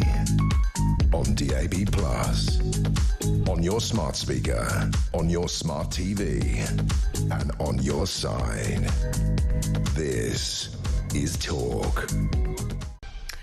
Hello there, welcome back. Now we're going to take a little departure from the drama of geopolitics right now and focus our attention back at home, because an astonishing story here is junior doctors are allegedly claiming to have ADHD and dyslexia to get out of doing night shifts and on-call work. Now that is according to NHS leaders. The number of doctors who say they're neurodivergent or have learning disabilities has almost doubled to more than 6,000 since the pandemic, with the British-born doctors most likely to claim they've got a condition. Executive are concerned by a sharp rise in medics citing mental health or neurodivergence to reduce their workload or explain poor exam results. Well, let's speak now to Martin Gower, former NHS Trust chairman.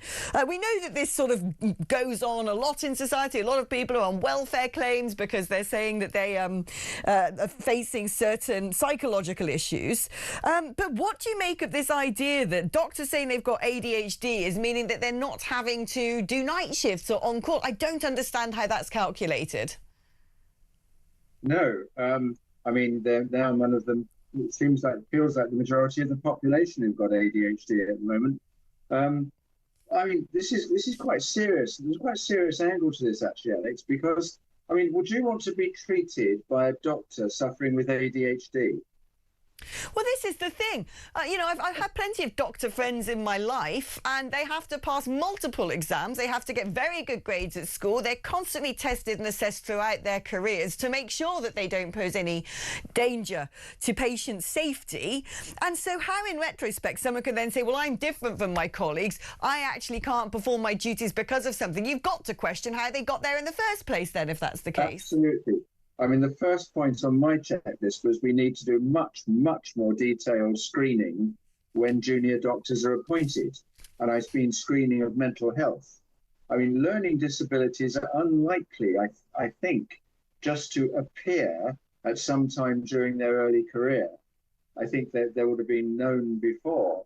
Or I think autism is being claimed. There's all sorts of issues here. In my view, people with stress or depression or whatever it is, I guess stress is where it all starts. Probably the best solution to that always is to work. You know, we've all been through stressful part times in our careers, and at the end of the day, we've gone to work, and that's the way we've probably helped to overcome it. But I think there's a real issue here. I would think that if there are doctors who are unable to do night work, I wonder whether they should actually be maybe detained through the Mental Health Act and put in an inpatient unit. Blimey. While they're thoroughly investigated, because I'm really unhappy with this. Well, no, this is it. I mean, if you think these people are not doing night shifts and on-call work, when we know the NHS is stressed, they're compromising the presence of capable, qualified people on our wards. But also, like you said, if you have some sort of learning difficulty, and you suddenly said that this has emerged since passing all these various exams, did you cheat the exams? More questions, I think, are being raised than are being answered right now. And quite frankly, I don't understand how the NHS can say, well, some people don't have to do this and some people do. It should be one size fits all, in the same way as the standard in terms of the quality of our doctors and the attainments they have to reach should be uniform. Martin, absolutely staggering story. Former NHS chairman there, Martin Gower. Thank you ever so much. Now, we know that the spring statement is coming up today. On the hour, we're going to be joined by the brilliant economist Justin Urquhart-Stewart just after 12 o'clock to have a listen to what Rachel Reeves might say in that spring statement. Perhaps the most pressing concern now is going to be what we're going to do about soaring energy prices, because given what is going on now in the Middle East, constant attacks all the time from Iran on oil fields, wanting to cripple the international economy, showing its might by trying to prevent ships going through the Strait of Hormuz, saying that they will attack, they will blow up any ships that try and go through that very essential trade artery that delivers all sorts of produce from one side of the world to the other, but critically politically speaking, does deliver fuel from the big oil fields and gas fields in the Middle East to Western countries, such as our own. We already face the highest energy bills among developed Western nations, and that now is set to get even worse as gas appears to have gone up by a staggering, breathtaking 90%. Where we have pursued crazy net zero policies. We don't have the self-sufficiency to emergency extract oil and gas. We're not even doing exploratory drilling. There's nothing on there in the reserves on hold that we can dig into in our hour of need. So we're going to have to take an economic route out of this once again, rather than a practical route, which is having the capability of using fossil fuels that belong to us as and when we should need them. If we're going to transition to green energy, if that's what it's all about, if that really is going to save the planet, then surely we should be able to still turn the lights on. Surely we should be using the fossil fuels that we have to fund that transition and lie in wait as emergency reserves, rather than ask for these things from hostile nations that right now, as we can see it, in an unstable region, and now the temperature's turned up in the Gulf, guess what? We're going to be in huge amounts of trouble. So it'll be interesting to see what Rachel Reeves has to say about this in the spring budget, which is going to be taking place at 12 o'clock. Now, at the same time, she's been asked to axe a 5p fuel duty hike. Be staggering if she decides to continue with that. There have been queues at concourses already around the United Kingdom as people anticipate the price of petrol at the pump soaring. There you can see the door of number 11 Downing Street. That is the official residence of the Chancellor of the Exchequer. At some point, she's going to come out of that with a little red briefcase and pose for photographs if she dares show her face today. I don't think she has much choice.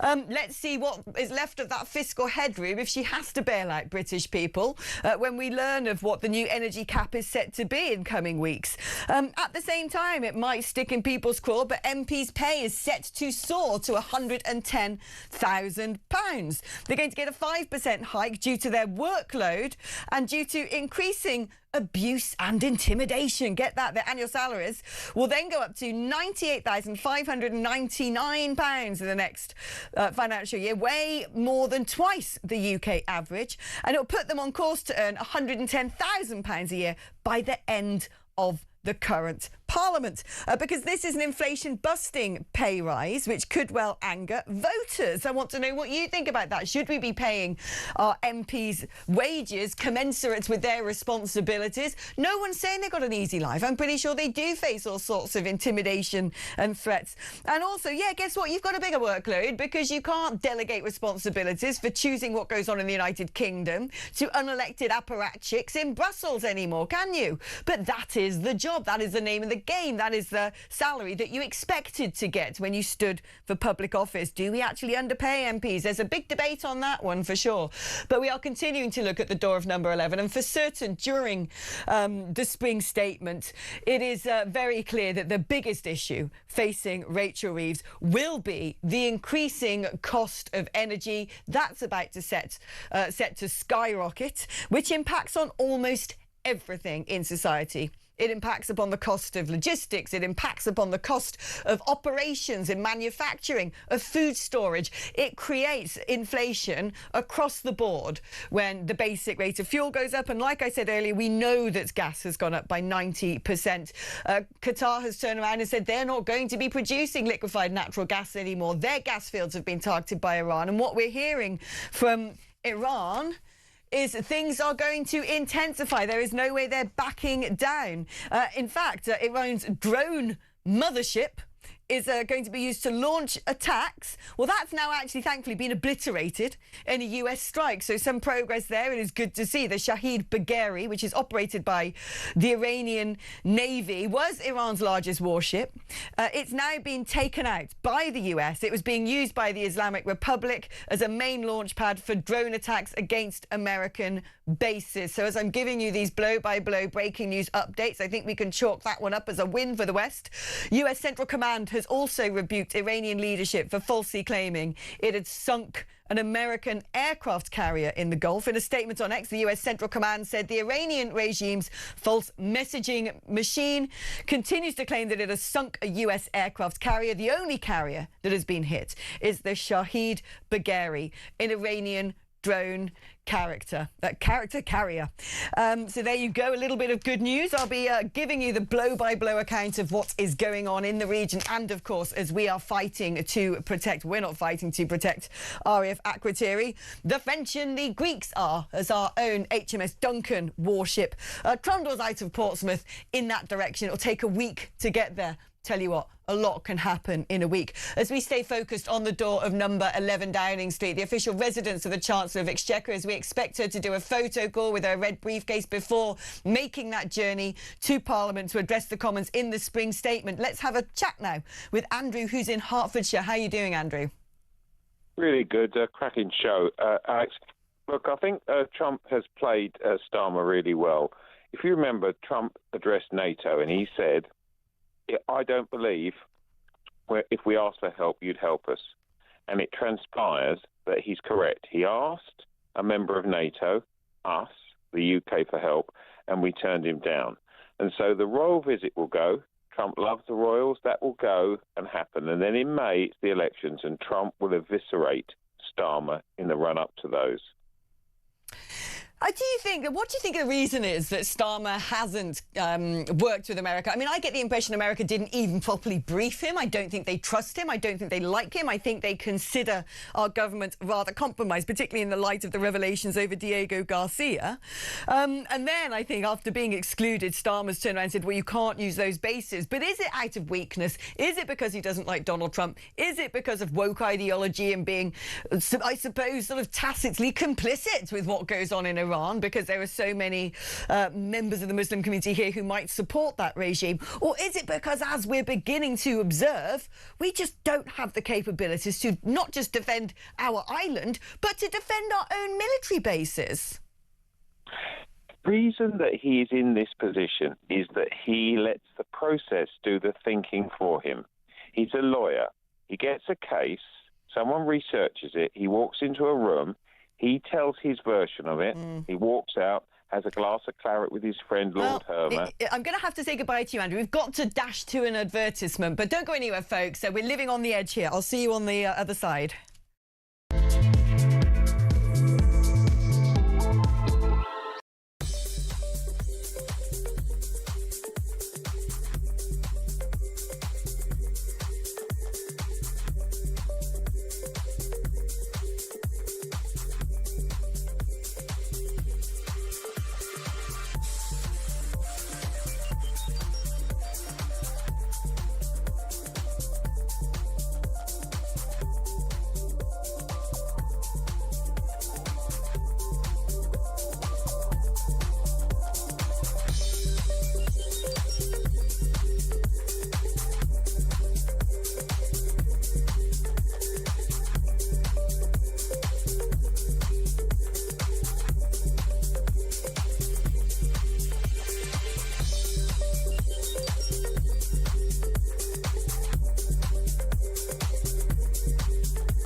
The Green Party have won the Denton and Gorton by-election. Labour in third place. Breaking news that Peter Mandelson has now been arrested. So Mandy and Andy have now both had their collars felt. What would Andrew Loney tell them to do? To come clean, be honest. And if Charles is complicit in this cover-up, which I believe he is, then I think he has to fall on his sword. When you define sex, or gender or sex, what you mean is biological sex, and that's a man or woman, what you are physically, not what you think you are on a Wednesday afternoon. Across the UK, on DAB+, on your smart speaker, on your smart TV, and on your side. This is Talk.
Across the UK, on DAB+, on your smart speaker, on your smart TV, and on your side. This is Talk.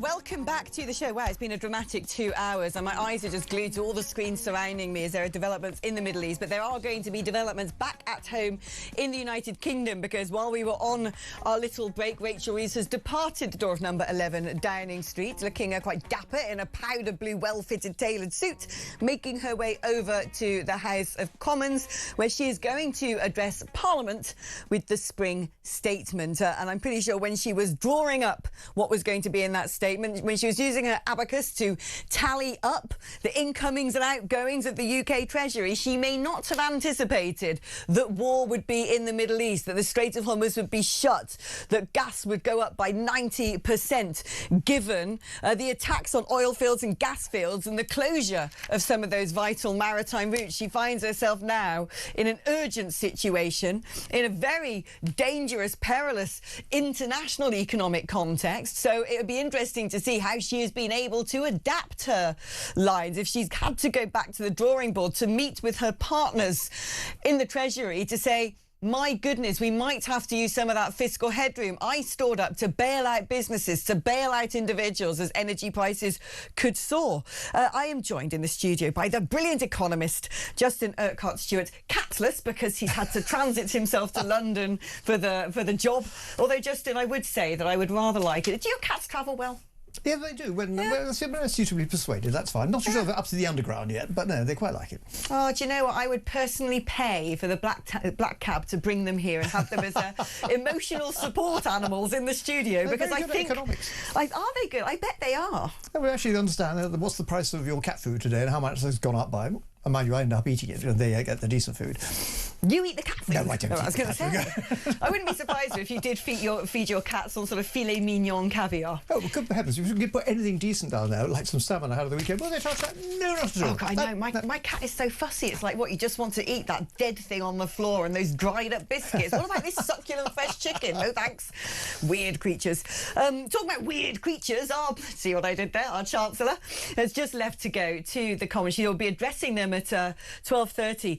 I would imagine that everything she's written down and all the calculations, some she's done so far, are basically blown out the water, a bit like anything trying to travel through the Strait of Hormuz right now. Well, you just sit there and take last week's speech that I wrote and you just shred it up and say, well, there you are, that's all completely out of date. No, what you should do now is actually be a real political leader and say, we realise this is awful, we don't know what's going to happen. However, here are the things we can try and manage, and here are the things that actually are working. There are an awful lot of bits that aren't, but there just are some bits of good news, and don't get confused with green shoots, because often they turn out to be advanced mould. But we are seeing some changes going on. But a lot of the problems she's caused herself. That doesn't mean she can't do anything to try and actually get things going more. Look at those smaller companies. We are setting up more businesses. That's encouraging. Where they're getting the money from? Heavens knows, not from the banks. We are seeing, in terms of housing, it's a really slow market. You need to get that housing market going. As if people buy and sell houses, the kitchen goes, the bathroom goes, and in come the decorators and the plumbers, not from the Green Party, but when the other plumbers are available, and you start spending more money. And that's what you want. More money through the economy. That means more VAT coming in, the government gets more receipts, and people start getting more confidence. That can be done without a lot of government money being spent. Government guarantees on enterprise investment schemes done regionally around the country. Do you think that actually the creation of more small businesses could strangely be a symptom of regular employment beginning to collapse? As people having to lay off workers because they cannot afford business rates, because they cannot afford the increase in the minimum wage, they cannot afford the increase in employers' national insurance. So they're having to lay off staff. So people are going home and go, I've got to do something. I'm going to go independent. And it's very absolutely right. We saw this before during a very sensitive time. Go back to the time of Mrs. Thatcher and the miners, and a lot of people still have a lot of angst over all of that. But I remember talking to people up in Mansfield who were the children of miners, the next generation coming through. Children, I mean, they're in their 20s. And as far as they were concerned, actually, that gave them the boost to go and set up their own business, to actually go and have a go themselves. And they turned around and said, well, unless that happened, we'd be down that mine. And we don't want to be down that mine. Now, that was still very difficult for people. But you saw this surge of enthusiasm to actually set up business. What the government needs to do is actually make that easier for people, give them access to things like enterprise investment schemes, so it doesn't cost the government money or anything, but it gives them guarantees. But the big difficulty now facing businesses and indeed Rachel and in fact the whole world is this emerging crisis in the Middle East, where it looks to me that Iran is using two methods at the moment to try and attack its enemies. One is with physical brute kinetic force, but the other is creating as much global economic instability as possible, going after critical energy supplies, critical shipping routes, with a view, one assumes, of precipitating a massive problem in the global economy. And is it true that the UK is sort of almost uniquely perilously positioned? When these shockwaves hit us, we don't really have self-sufficiency when it comes to our oil and gas supplies. We already have critically high energy prices. But certainly what we could be doing is reorganising our energy prices. At the moment, we're still tied to this element of the gas tariff, which everyone regards as some holy element we have to have and we must stick by it. So decoupling electricity from we could try and decouple all of that. And also then, if you're investing on things like National Grid, it then means that all the wind power, which I know we all get annoyed about, you start getting the benefit from it. So the wind power in North Scotland can actually be used in southern England, as opposed to actually sponsoring companies to actually shut off the windmills, which is really stupid. We get actually relatively little of oil coming out of the Persian Gulf. Most of that actually goes towards China. But we do need the LNG, the gas there. Which has been coming from Qatar, I understand. Coming from Qatar, and of course that's the moment their primary refinery of that's just been shut down. Then they're not making it anymore. No, and you had 4 tankers going through the Strait of Hormuz yesterday, 3 of which were Iranian. One wasn't. I don't know what happened to the one that got through, but presumably you had to do it rather carefully. So, this is a perilous situation. A lot of that oil, though, goes to China. Now, here is one of the key issues. The strength that China has in terms of putting more force on the Iranians to get to do something. And that's the issue, because China's economy as well is in not an easy situation. They're big, they're bold, but actually going to find themselves with a slowing economy and a population which is finding itself with, you're not supposed to have unemployment in China or even social unrest, but it's there and they need to do something about that. If we have sustained instability, to put it mildly, in the Middle East and blockages in these critical maritime routes, it affects, as you're saying, the entire international economy. But what sort of reverberations does that then have in terms of borrowing, government debt, inflation? Key element to that, back to that tiresome word, confidence. Because as soon as people find a reason not to do something, my heavens, a ship stuck in the Suez Canal, which remember happened a few years back, and that had a knock-on effect on the following year's Christmas sales, would you believe, because the number of toys and things that were on those containers that were going to be sold in several months' time. So it takes very, very little for these pinch points suddenly to have that dramatic effect. And of course, one of the key measures we got for that is here in London. We got Lloyd's of London, who organise the insurance for these things, and if boats can't get insurance, or it just becomes too expensive, or they have to then go around Africa, which adds another couple of weeks to it, and cost, then again, that's another reason for people saying, am I going to invest? Am I going to set up a business? Or no, I'm feeling a bit nervous at the moment, I wait.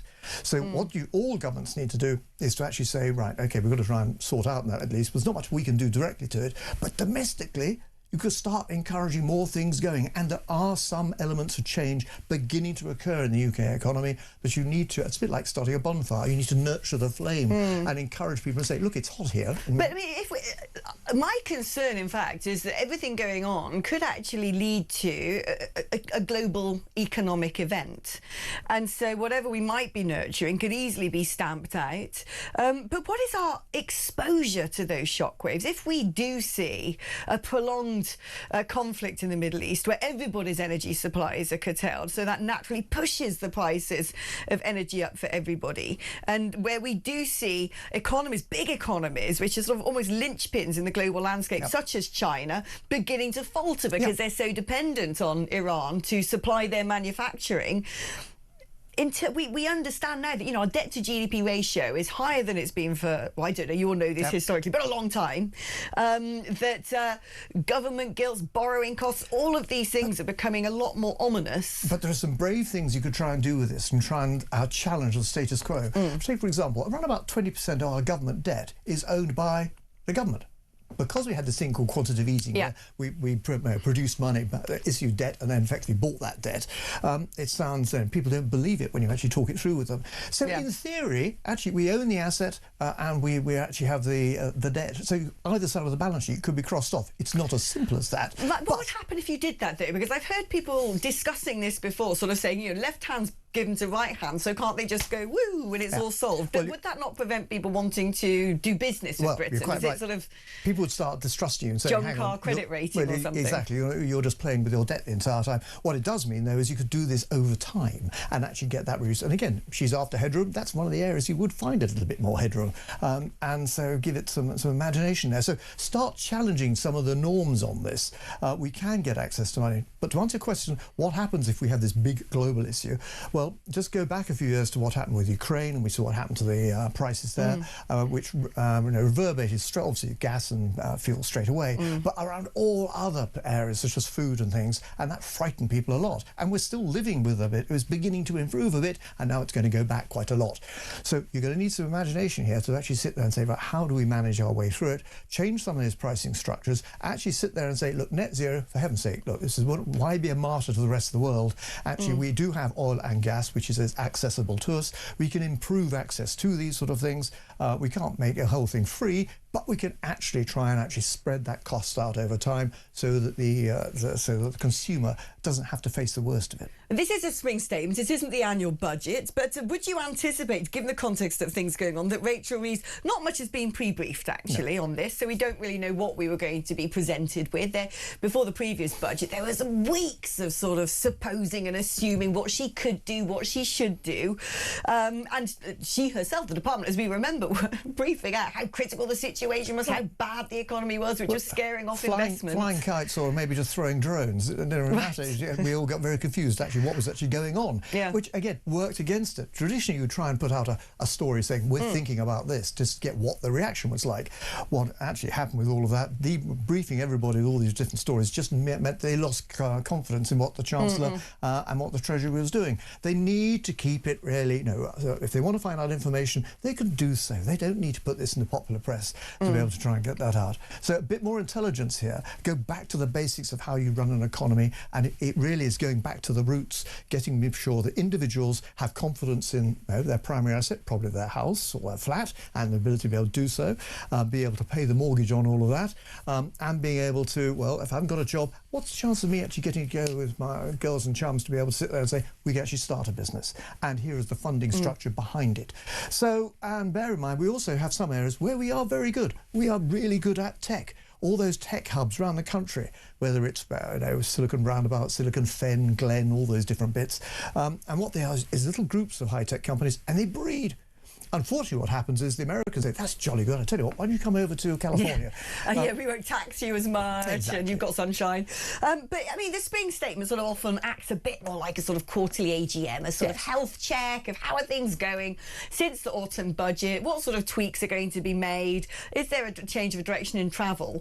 But given the critical situation that if this goes on for weeks, Donald Trump has said it could well go on for weeks, and actually already it seems very critical, very sharp. When you're blowing up oil fields, they don't just suddenly get rebuilt in 2 seconds.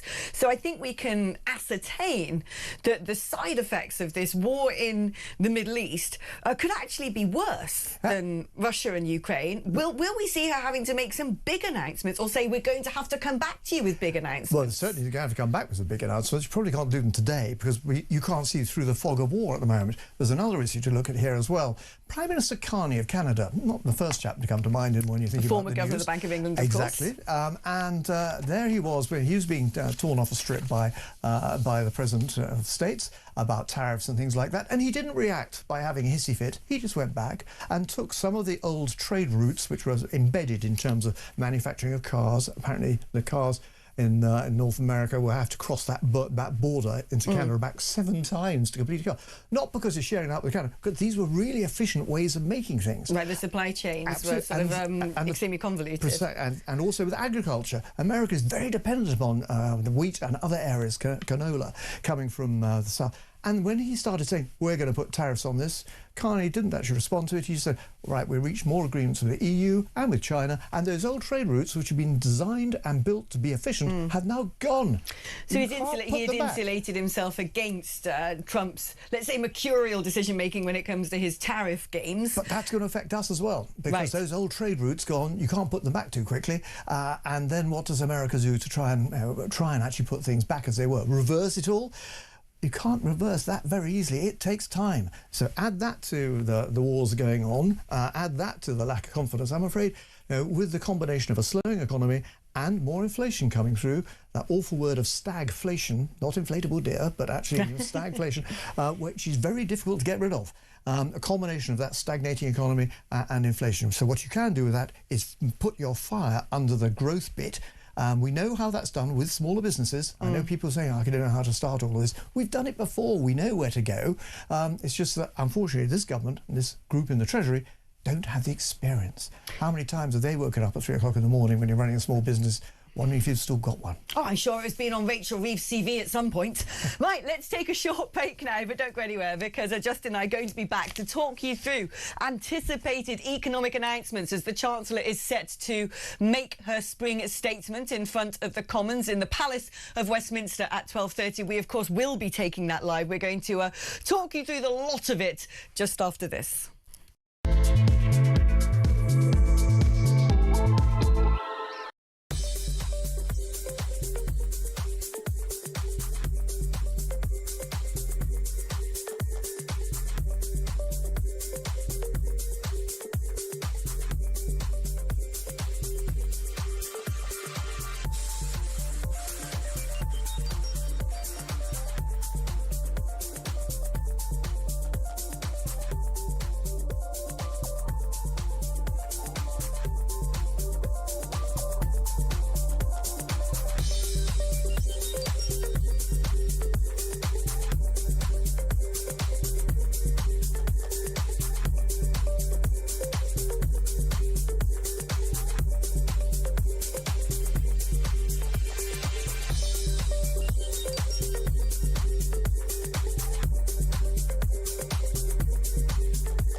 The Green Party have won the Denton and Gorton by-election. Labour in third place. Breaking news that Peter Mandelson has now been arrested. So Mandy and Andy have now both had their collars felt. What would Andrew Loney tell them to do? To come clean, be honest. And if Charles is complicit in this cover-up, which I believe he is, then I think he has to fall on his sword. When you define sex, what your gender or sex, what you mean is biological sex, and that's a man or woman, what you are physically, not what you think you are on a Wednesday afternoon. Across the UK, on DAB+, on your smart speaker, on your smart TV, and on your side. This is Talk. Hello, welcome back. As already said before the break, we are going to be going live to the spring budget at 12:30, but we're going to talk around the subject until then. Not much has been pre-briefed this time, so we can't chew over some of the details that have already been released into the public domain. As you may recall, last time, the pre-briefing was almost like a doom klaxon going off, and then we found out it wasn't as bad as all that. And then, of course, there was the huge embarrassment of the entire budget being leaked before the Chancellor even stood up and announced it. Well, things seem to be being run a lot more like a tight ship with tight lips today. But we will find out more. And of course, this is now going to take place in a very different context, perhaps, to that which she anticipated as she started drawing up her programme. I'm joined by Justin Urquhart-Stewart. Now, politically, we've been focusing a lot on the geopolitics and how that's going to impact the world. We can only assume, and we're going to have to build a lot of reinforcements against some of the shockwaves economically that are going to resonate out of that conflict in the Middle East. But domestically, there are shockwaves going on in our politics here. What we saw in the Gorton and Denton by-election is this complete fracturing, splintering of the legacy party's vote. Reform UK on one side, and on the other side now, the Green Party. And in polling released by YouGov today, the Greens have now leapfrogged Labour into second place. They're up 4 points to 21%, largely driven, some believe, by the extent of publicity after the Gorton and Denton by-election. Now, there are many things that people anticipate about the Green Party, that they like hugging trees and net zero. Didn't speak about that a lot in Gorton and Denton. A lot of the focus was on Gaza and getting that Muslim vote. But when you dig around into their sort of political psychology, and when you look at their perhaps agenda and convictions when it comes to the economy, well, it's that usual sort of, sixth form, naive agenda of tax the rich, share the wealth.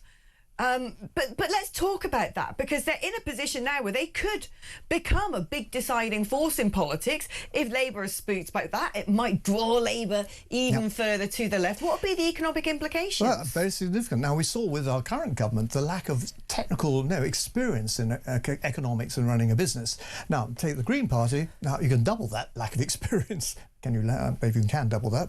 But you're in a position where you've got people who really, you don't just read through even the headlines of of what they're standing for. It doesn't make a great deal of sense. Now, I have to say, whether it's their attitude of, say, towards women and issues like that, will be interesting to see how that goes down with their Muslim voters if they read it in detail, which of course they wouldn't have. In terms of taxation, yes, squeeze the wealth again. It's that old phrase of actually, tax doesn't create wealth. Create wealth allows you to have more tax. It's the wrong way round. So just merely saying it's those filthy rich are doing anything that's wrong is a stupid thing to come out with. Now, what's happening, of course, is here we are, spring, it's green, everyone's got daffodils out. They're at their peak of their fashion at the moment. It won't take very long for people to start actually questioning some of the points, saying, but hang on, if you did this, that's not actually not going to work. And Reform are finding a bit the same as well. They suddenly have a big peak and it drops off a bit. They have to find themselves having to do more justification, as some of the local authorities have found with Reform running the councils. We're going to make cuts and then find, actually, it's quite difficult to make cuts. Well, once you actually sit at the coalface, it's a different kettle of fish. They need to be tested. And, of course, the Greens haven't been able to be tested yet. So at the moment, they're motherhood and apple pie at the moment. But watch for that. That will eventually change as cynical people like me will turn around and turn the pages of their policies and say this is illogical. Well, nothing wrong with in terms of your green things or what you intend to do, but this is not something you do by immediate revolution because you'll make the country bust. I remember, about a year ago, probably more recent than that, the IMF had sort of briefed out that the UK's in big trouble unless it sorts out the welfare bill. And then it appeared that the IMF went, OK, they're going to sort out the welfare bill because the Labour Party had drawn up significant welfare cuts. But what we have found subsequently is that thing didn't even make it close to passing through Parliament. No. The backbenchers have said absolutely not. This goes against our agenda. This is not in our political DNA to cut PIP payments, disability benefits, universal credit, etc. In fact, they went the opposite direction, of course, and lifted the two-child benefit cap. But one imagines now, you know, the economy is still in a very delicate position, and with things about to potentially hit hard as a result of global affairs, are they going to have to revisit that, or is politically now this pincer movement taking place where they, you know, the backbenchers and the threat of the Greens might drag them ever further into spend, not save, into use, not cut. Yep. And how close are we to that sort of, you know, 11:59 moment where you suddenly go, oh my goodness, Moody's are going to step in and our credit rating's going to be junked? We have, it could be very close to it if we're not communicating this profitably. Effectively, would be good. But remember, we're still the world's 6th largest economy, you know, so don't write us off. You know, we're still pretty significant, but we are living beyond our means, and that's the message we have to put out. If we're living beyond our means, what do we have to do to try and balance that up, so that at least and people will criticise the Tory government, which came in after Gordon Brown, because of the issues with you know, the policy of actually being so of austerity, which sounded so bad. But their aim was to actually balance the books except for the interest you pay on a debt. And they achieved it. Did they tell anybody? Did they realise actually that was actually at some pain we achieved all of that? A positive story that should have potentially been pushed out. We're going to take a short break now, so that will bring us back in timely fashion to cross live to the House of Commons, where the Chancellor of the Exchequer, Rachel Reeves, is due to be giving her spring statement in front of Parliament. We're going to be giving that to you just after this.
Across the UK, on DAB+, on your smart speaker, on your smart TV, and on your side.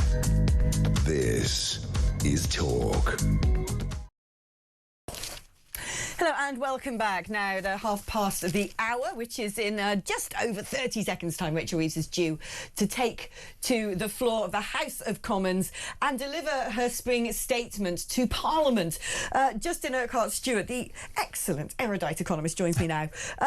What might have seen a bit of a sort of mechanical, procedural, almost municipal event in terms of Spring's statement could take on a very different complexion given everything going on.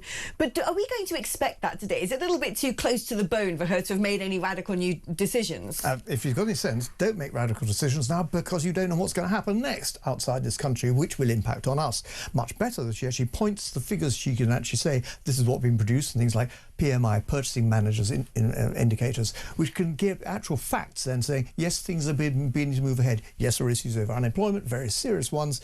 But if I were her, just try and calm everything down and say, here are the good bits, we've still got these areas to try and address, and then shut up. If she potentially even deigns to reach for the emergency lever that says I'm going to have to tax more, we've already seen a significant amount of capital flight, especially leaving London. I think it was around 12,500 millionaires left during the course of the previous year, about 11,500 the year before. That has a huge impact in having to then reach lower down the economic spectrum to the lower earners to get that money in the absence of the higher taxpayers. How bad is that situation in the UK? And that's the issue. It seemed to be wrong to make money, and if you're making money, somehow that's evil. No, there's nothing wrong with making money, and nothing wrong with creating wealth. Well, everybody wants to try and do that, and it's this issue we have in this country of somehow it's sort of, you know, they're the greedy ones, whereas in America you'd be congratulated, saying, well done, you're making more money, you're creating more things, hopefully over a career. I like to think, you know, done some things, but created jobs, created money, hopefully changed people's lives a little bit, and that's what we need to get in the position of saying. The economy has moved a bit. Here are the key areas we're looking at. Here are the hot spots where we know we can have an impact. Go back to those tech hubs again. And here are the areas which the government can directly impact without borrowing any more money through guarantees for company loans and things like that, and incentives so that there's a reward at the end where people are selling their businesses. They're not taxed to Hades on it. Is one of the most important things that the government should potentially be prepared to address right now. The idea of making sure that that balance between those who are net contributors to the economy and those that benefits from it changes, because I believe for one of the first times in a long time the net contributors are now below 50% of the population. That's a fundamental problem, isn't it, here? And there was always this line that you hear people, these are my rights. Those are your rights. What are your obligations? An obligation as a British citizen to pay into the pot fairly and to be doing your best to try and actually contribute to it. At the moment, there are too many ways where you can opt out of it, and all sorts of excuses you come up with. People don't feel they may be unwell. I quite understand that. But when we're in the position now with a level of people not being proper education or development, that is an underlying problem. So it's at unemployment. You have to make unemployment unacceptable. What you want to be able to... You have to make unemployment unemployed.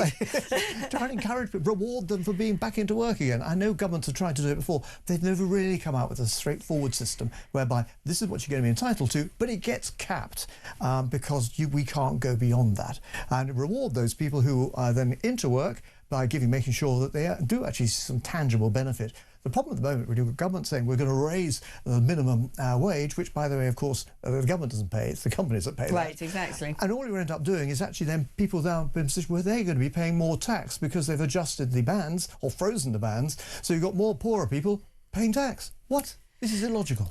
When we talk about the health of the economy, we often look at it through the prism of real estate. People look at it through the interest on their mortgages or the value of their property. Is it going up? Is it going down? What is the sort of environment, the landscape right now in that regard in the United Kingdom? I believe in London property prices have gone down by as much to 30% for the more wealthy homes. How is this looking around the United Kingdom? What might people expect in terms of if you haven't got a fixed rate mortgage, if it's on a tracker, could we suddenly see, because of events going on, huge hikes as we've seen in previous years under previous Prime Ministers? Potentially that could happen. We have no idea how it's going to operate. But one of the measures to look at here are people buying and selling houses because normally it's our primary asset. Therefore, people are very sensitive with the price, the average house price goes up or down. That will affect our confidence. This is very important in America during the financial crash. The person who runs the American economy is Mr. and Mrs. Joe Schmo, living in Little Rock, Arkansas, shopping in Walmart, and they own their house. And as far as they're concerned, they probably account for 65% of the American economy. So in the States, they realise if we get the banking system working again, so people people can move and they can actually keep that system going, be spending more money on repairing, rebuilding, all those elements, it gets money flowing through the economy. It gets more properties being bought and sold. That tends to actually improve the prices as well, and that gives people that confidence back. That's a key element to look at, confidence. We are, of course, waiting for the Chancellor of the Exchequer to stand up and make the address of the spring statement to Parliament. As you can see, if you're watching on YouTube, on the right-hand side of the screen, we're not in that moment just yet. But as soon as she does rise, we will cross over live to hear what she has to say. Now, I don't know if you sort of switched on to Reform UK. They've now got what they're calling a shadow Chancellor in the figure of Robert Jenrick and some of his announcements. One of the things that he said which surprised those of us who might be more familiar with the ideology of the leadership of Reform UK and what was supposedly leaked to George Osborne for reasons that I can't particularly explain, is the fact that they're not going to do away with the OBR. Is that a sensible decision? Is keeping that quango in place, putting on protective guardrails that gives the rest of the world confidence that Britain's going to be sensible at managing its economy? Or is it in fact a straitjacket preventing any future Chancellor from making decisions, big decisions, very different decisions that might be necessary in a time of crisis? Well, short term, as you go back and look what happened when Liz Truss had a disastrous budget, one of the key elements straight away was actually they're bypassing it. Right, here we go. Rachel Reeves is up. Let's take a listen.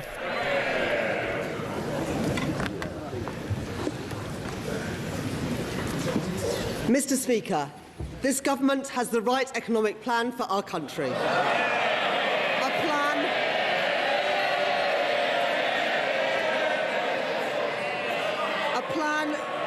plan that is... Order.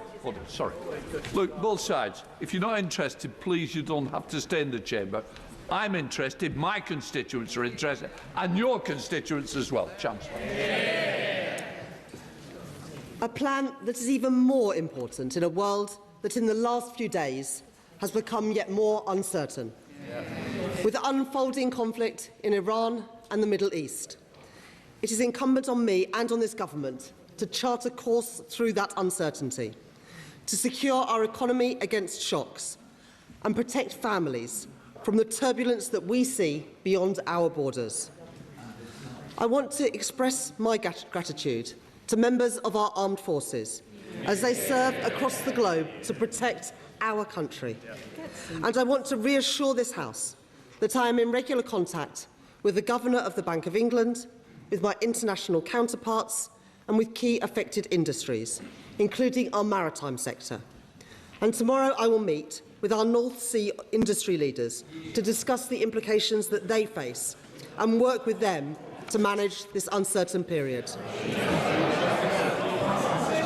Mr. Speaker, in an increasingly dangerous world, I am proud to be the Chancellor that is delivering the biggest uplift in defence spending since the Cold War. With £650 million committed in January to upgrade our Typhoon fighter jets, a new Royal Navy frigate launched from Rosyth last week, and just yesterday, our £1 billion helicopter deal with Leonardo. I am in no doubt about Britain's ability to navigate the challenges we face. The plan that I have been driving forward since the election is the right one. Stability in our public finances, investment in our infrastructure, including our armed forces, and reform to Britain's economy. It is a plan to reshape our economy and break with the failed ideas of the past. Building growth are not just the contribution of a few people in a few places, but in every part of Britain, with a state that doesn't stand back, but that steps up, strengthening our trading relationships and our alliances, creating capacity in our economy through affordable housing, better transport and free childcare. An active and a strategic state, building growth and economic security in an uncertain world. Stability is the single most important precondition for economic growth. That is why we have committed to a single major fiscal event a year, limiting major policy changes to the budget and giving businesses and households the certainty that they need. Today, the new forecasts from the Office of Budget Responsibility show that our plan is the right one. Yeah. Inflation is down. Borrowing is down. Living standards are up and the economy is growing. Mr. Speaker, this government has restored economic stability. The previous government allowed inflation to skyrocket to over 11%. They stoked interest rates to 15-year highs and delivered the first parliament on record where people were poorer at the end than they were at the start of the parliament. That is their record. Well before the pandemic. I recognise the impact that what the Conservatives did had on families. We promised change at the election, and I understand the responsibility on me to deliver that change. I know that the question that people will ask themselves at the next election is this: are me and my family better off? I am determined that the answer will be yes. The promise that we changed the change that we promised has already started. There have been 6 cuts in interest rates since the general election, the fastest pace in reduction in 17 years. And inflation has fallen. For businesses, that means lower capital costs and greater uncertainty. And for families, it means more money in their pockets to spend in local shops and on the high streets. Those interest rate cuts will save households over £1,300 per year on a typical new fixed-rate mortgage. And real wages have risen by more in the first 18 months of this Labour government than they did in the first 10 years of the Tory government. At the budget, I went further to deliver the change that people rightly demand. I extended a 5p cut in fuel duty for a further 5 months. I froze prescription charges for the 2nd year in a row. I froze rail fares for the first time in 30 years. And I am taking £150 off of energy bills from next month. In February, the Bank of England confirmed that inflation will fall faster because of the action that I took in the budget. And today, the Office for Budget Responsibility expects inflation to come down even faster than it forecast in the autumn. Mr. Speaker, in the current global context, with the risk that rising energy prices will put upward pressure on inflation, the action that I have taken is even more crucial. Keeping inflation low and stable is the best way to support family incomes and reduce pressures on the cost of living. But that's not all we've done. This Labour government has funded 30 hours of free childcare for working families. We are rolling out free breakfast clubs at primary schools. And we are set to achieve the biggest reduction in child poverty over a parliament since records began by reversing the shameful 2-child limit imposed by the party opposite. That is the moral choice for the children who will no longer go to school hungry. And for the women who will no longer have to suffer the grotesque indignity of the rape clause. And scrapping the 2-child limit is an enduring investment in our children and in our future, to realise the potential of young people whose otherwise potential would be wasted. The Tories have said that they would reinstate that destructive policy. And now Reform are saying exactly the same thing. 2 parties united in their intention to plunge nearly 500,000 children back into poverty at a single stroke. Mr. Speaker, if you import failed Tory politicians... I mean, Justin, let's quickly go over what we've heard so far. I thought she painted herself into a corner by saying we're going to have one single major fiscal event a year, at the same time as acknowledging that there's a crisis and the government will prevent the economy facing shockwaves. The only way you can do that is with a fiscal event. There is nothing here which is actually going to change anything. We're just padding at the moment. And then we heard something about red claws. Are we all going to get a free lobster? I understand what it was sort of to do with Brent, I presume she's talking talking about. But these are important issues, but they're not going to change the economy. It seems to me you could get out the bingo card, the breakfast club's appeared, growth has appeared, but no strategy for growth. What we are hearing about instead is trumpeting success by saying, oh, well, we were the ones who lifted the 2-child benefit cap. Yeah, and also actually looking at those key elements in the economy. Where is that growth already there, already existing, which we're helping to? Give me some facts I can work on, not some rather maybe useful some people, breakfast clubs, which are fine, but they ain't going to save the country. Indeed they're not. Let's carry on listening. And 2028, and 1.5% in both 2029 and 2030. I've always said that growth is for a purpose, to make working people better off.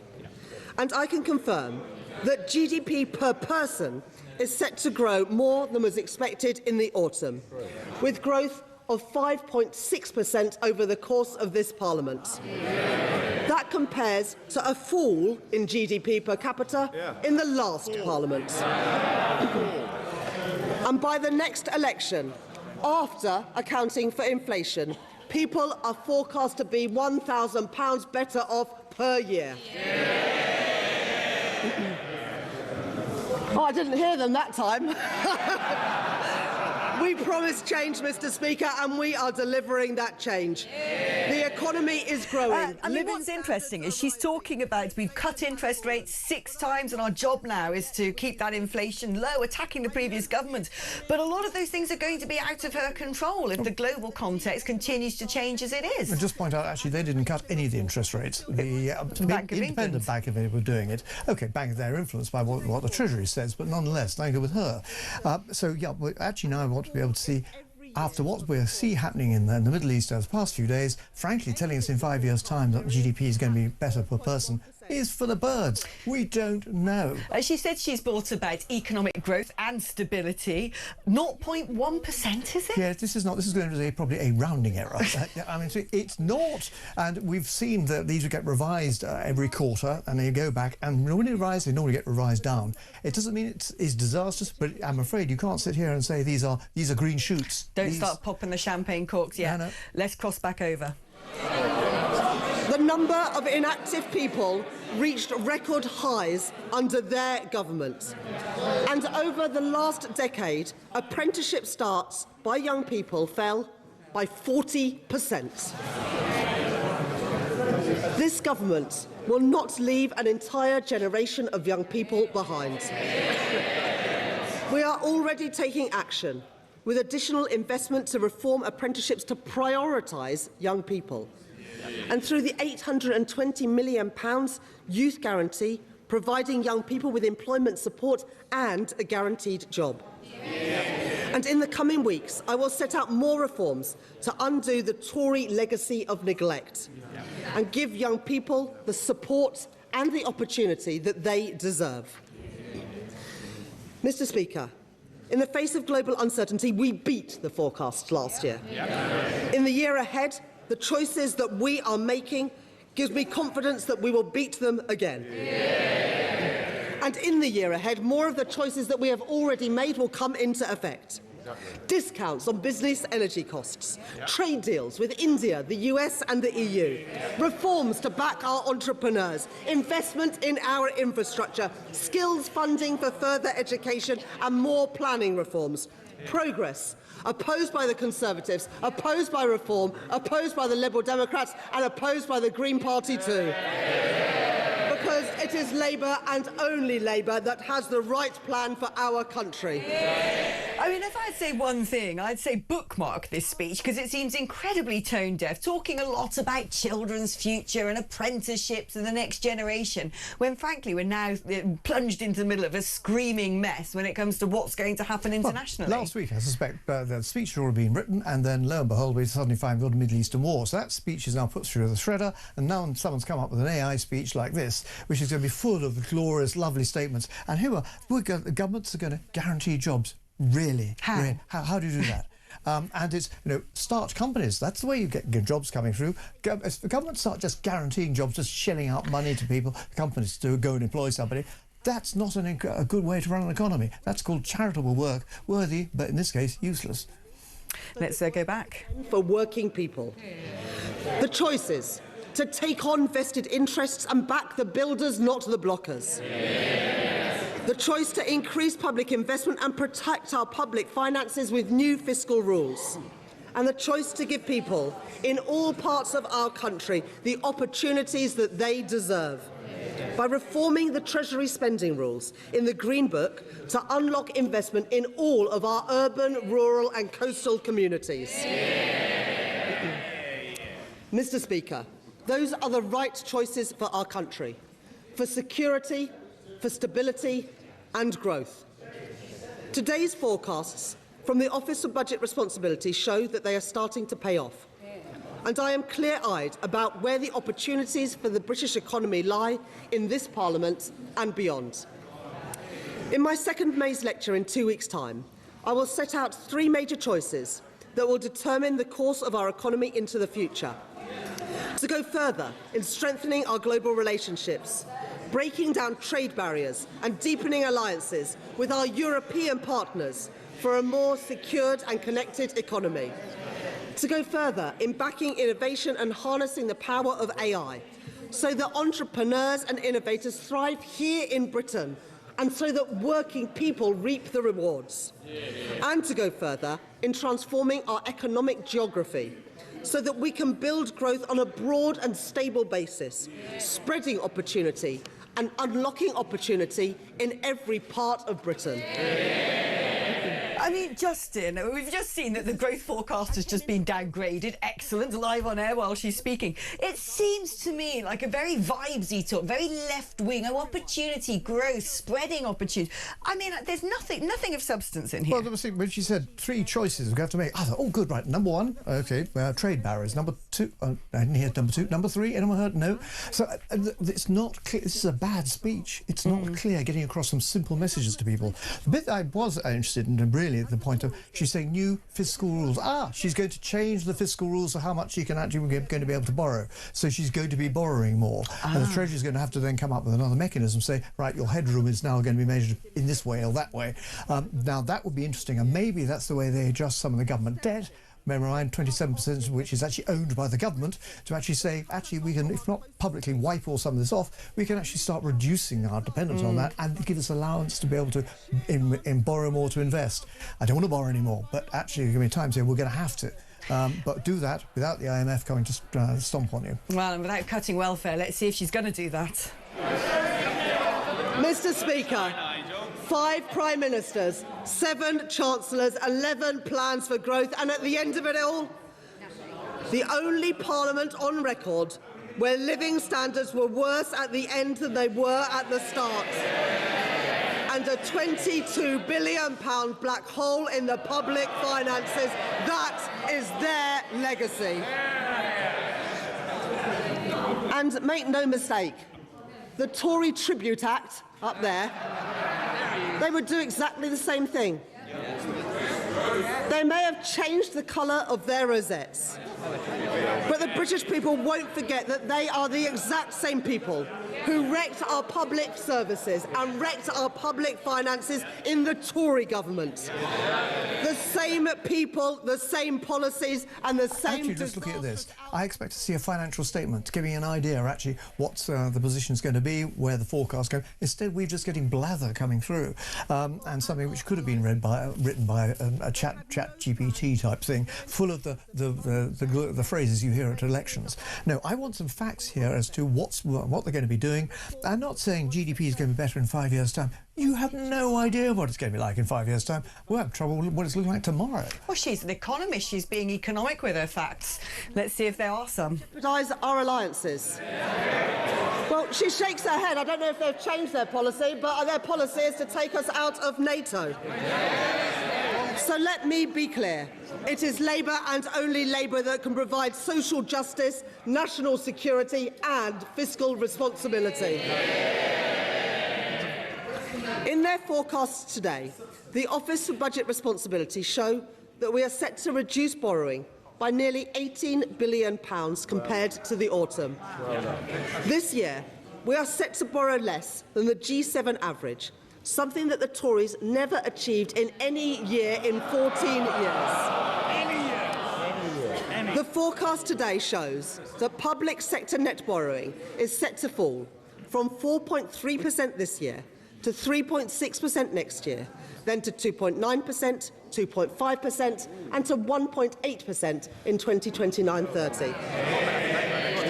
And even after funding other measures announced since the budget, including the new special educational needs system set out by my right honourable friend, the Education Secretary, last week, headroom against the stability rule in 2029-30 has increased from £21.7 billion to £23.6 billion, with headroom against the investment rule also higher at £27.1 billion. And debt is now set to be lower in every year of the forecast compared with the autumn. Mr. Speaker, it is because of the choices I have made to keep our public finances stable and restore our credibility that we can invest in the priorities of working people. Investment in our communities with pride in place. Investment in our schools to fix crumbling classrooms and give every child the education that they deserve. And investment in our NHS to bring waiting lists down and with a record cash settlement. I mean, just in there, she talked about public sector net borrowing, which seems to me, applauding herself that we're going to be borrowing less. But then earlier on, she's talking about she's now talking about more investment and then changing the fiscal rules. So what is it? Is she going to borrow more? Is she going to borrow less? Oh, what we're hearing is platitudes, and rather than necessarily any particular facts that you can be able to hang your opinions and views on. If you're changing the fiscal rules, that is the most important line I've seen in this so far. So on that basis, what are your borrowing issues going to be? If I was now actually looking at the international bond market, am I going to invest in Britain? The answer is, if you can't tell me actually what your fiscal rules are going to be, how you're going to be running this, I'm afraid I'm going to go borrow state money elsewhere, buy US bonds, Treasury bonds instead. She's got to be able to come out with something which is a clear, credible line, which not just us as UK citizens, but actually investment markets, institutions actually look at it and say, I understand that makes sense. We know Britain's normally good for its debt. We'll carry on supporting it. Let's cross back over to the Fisher-Price Chancellor and see what she's got in store. Debt interest next year than was forecast in the autumn. And if we stay the course and stick to our plan, and our debt interests return to the G7 average, where they were before they wrecked things with Liz Truss's mini-budget, we will have £15 billion a year more for the priorities of working people and to make working people better off. That is the prize on offer. That is the prize within our grasp. This is the right plan. A plan that is more necessary than ever before in the world of uncertainty. A stronger and more secure economy. Inflation and interest rates falling. Resilient public finances. And in every part of Britain, working people better off. Mr. Speaker, every additional patient treated in an NHS hospital, every child lifted out of poverty, every breakfast club in every school is because of the choices that we have taken. And because I have the right plan for our country. But let this House be in no doubt. Every pound that we have invested, every pound in the pockets of working people, every pound that we have secured in this forecast today can be wiped out by a change of course. So we must reject a return to austerity, to protect our public services and invest in Britain's future. We must reject the temptation of easy answers and reckless borrowing, to protect family finances and get the cost of living down. And we must reject the political instability which would put at risk all the progress that we have made. My plan is the right one. I am in no doubt about how great the rewards can be if we stay the course. The forecast today confirmed that the choices this government have made are the right ones. Stability in our public finances, interest rates and inflation falling, living standards rising, more children lifted out of poverty, more appointments in our NHS, more investment in our infrastructure, a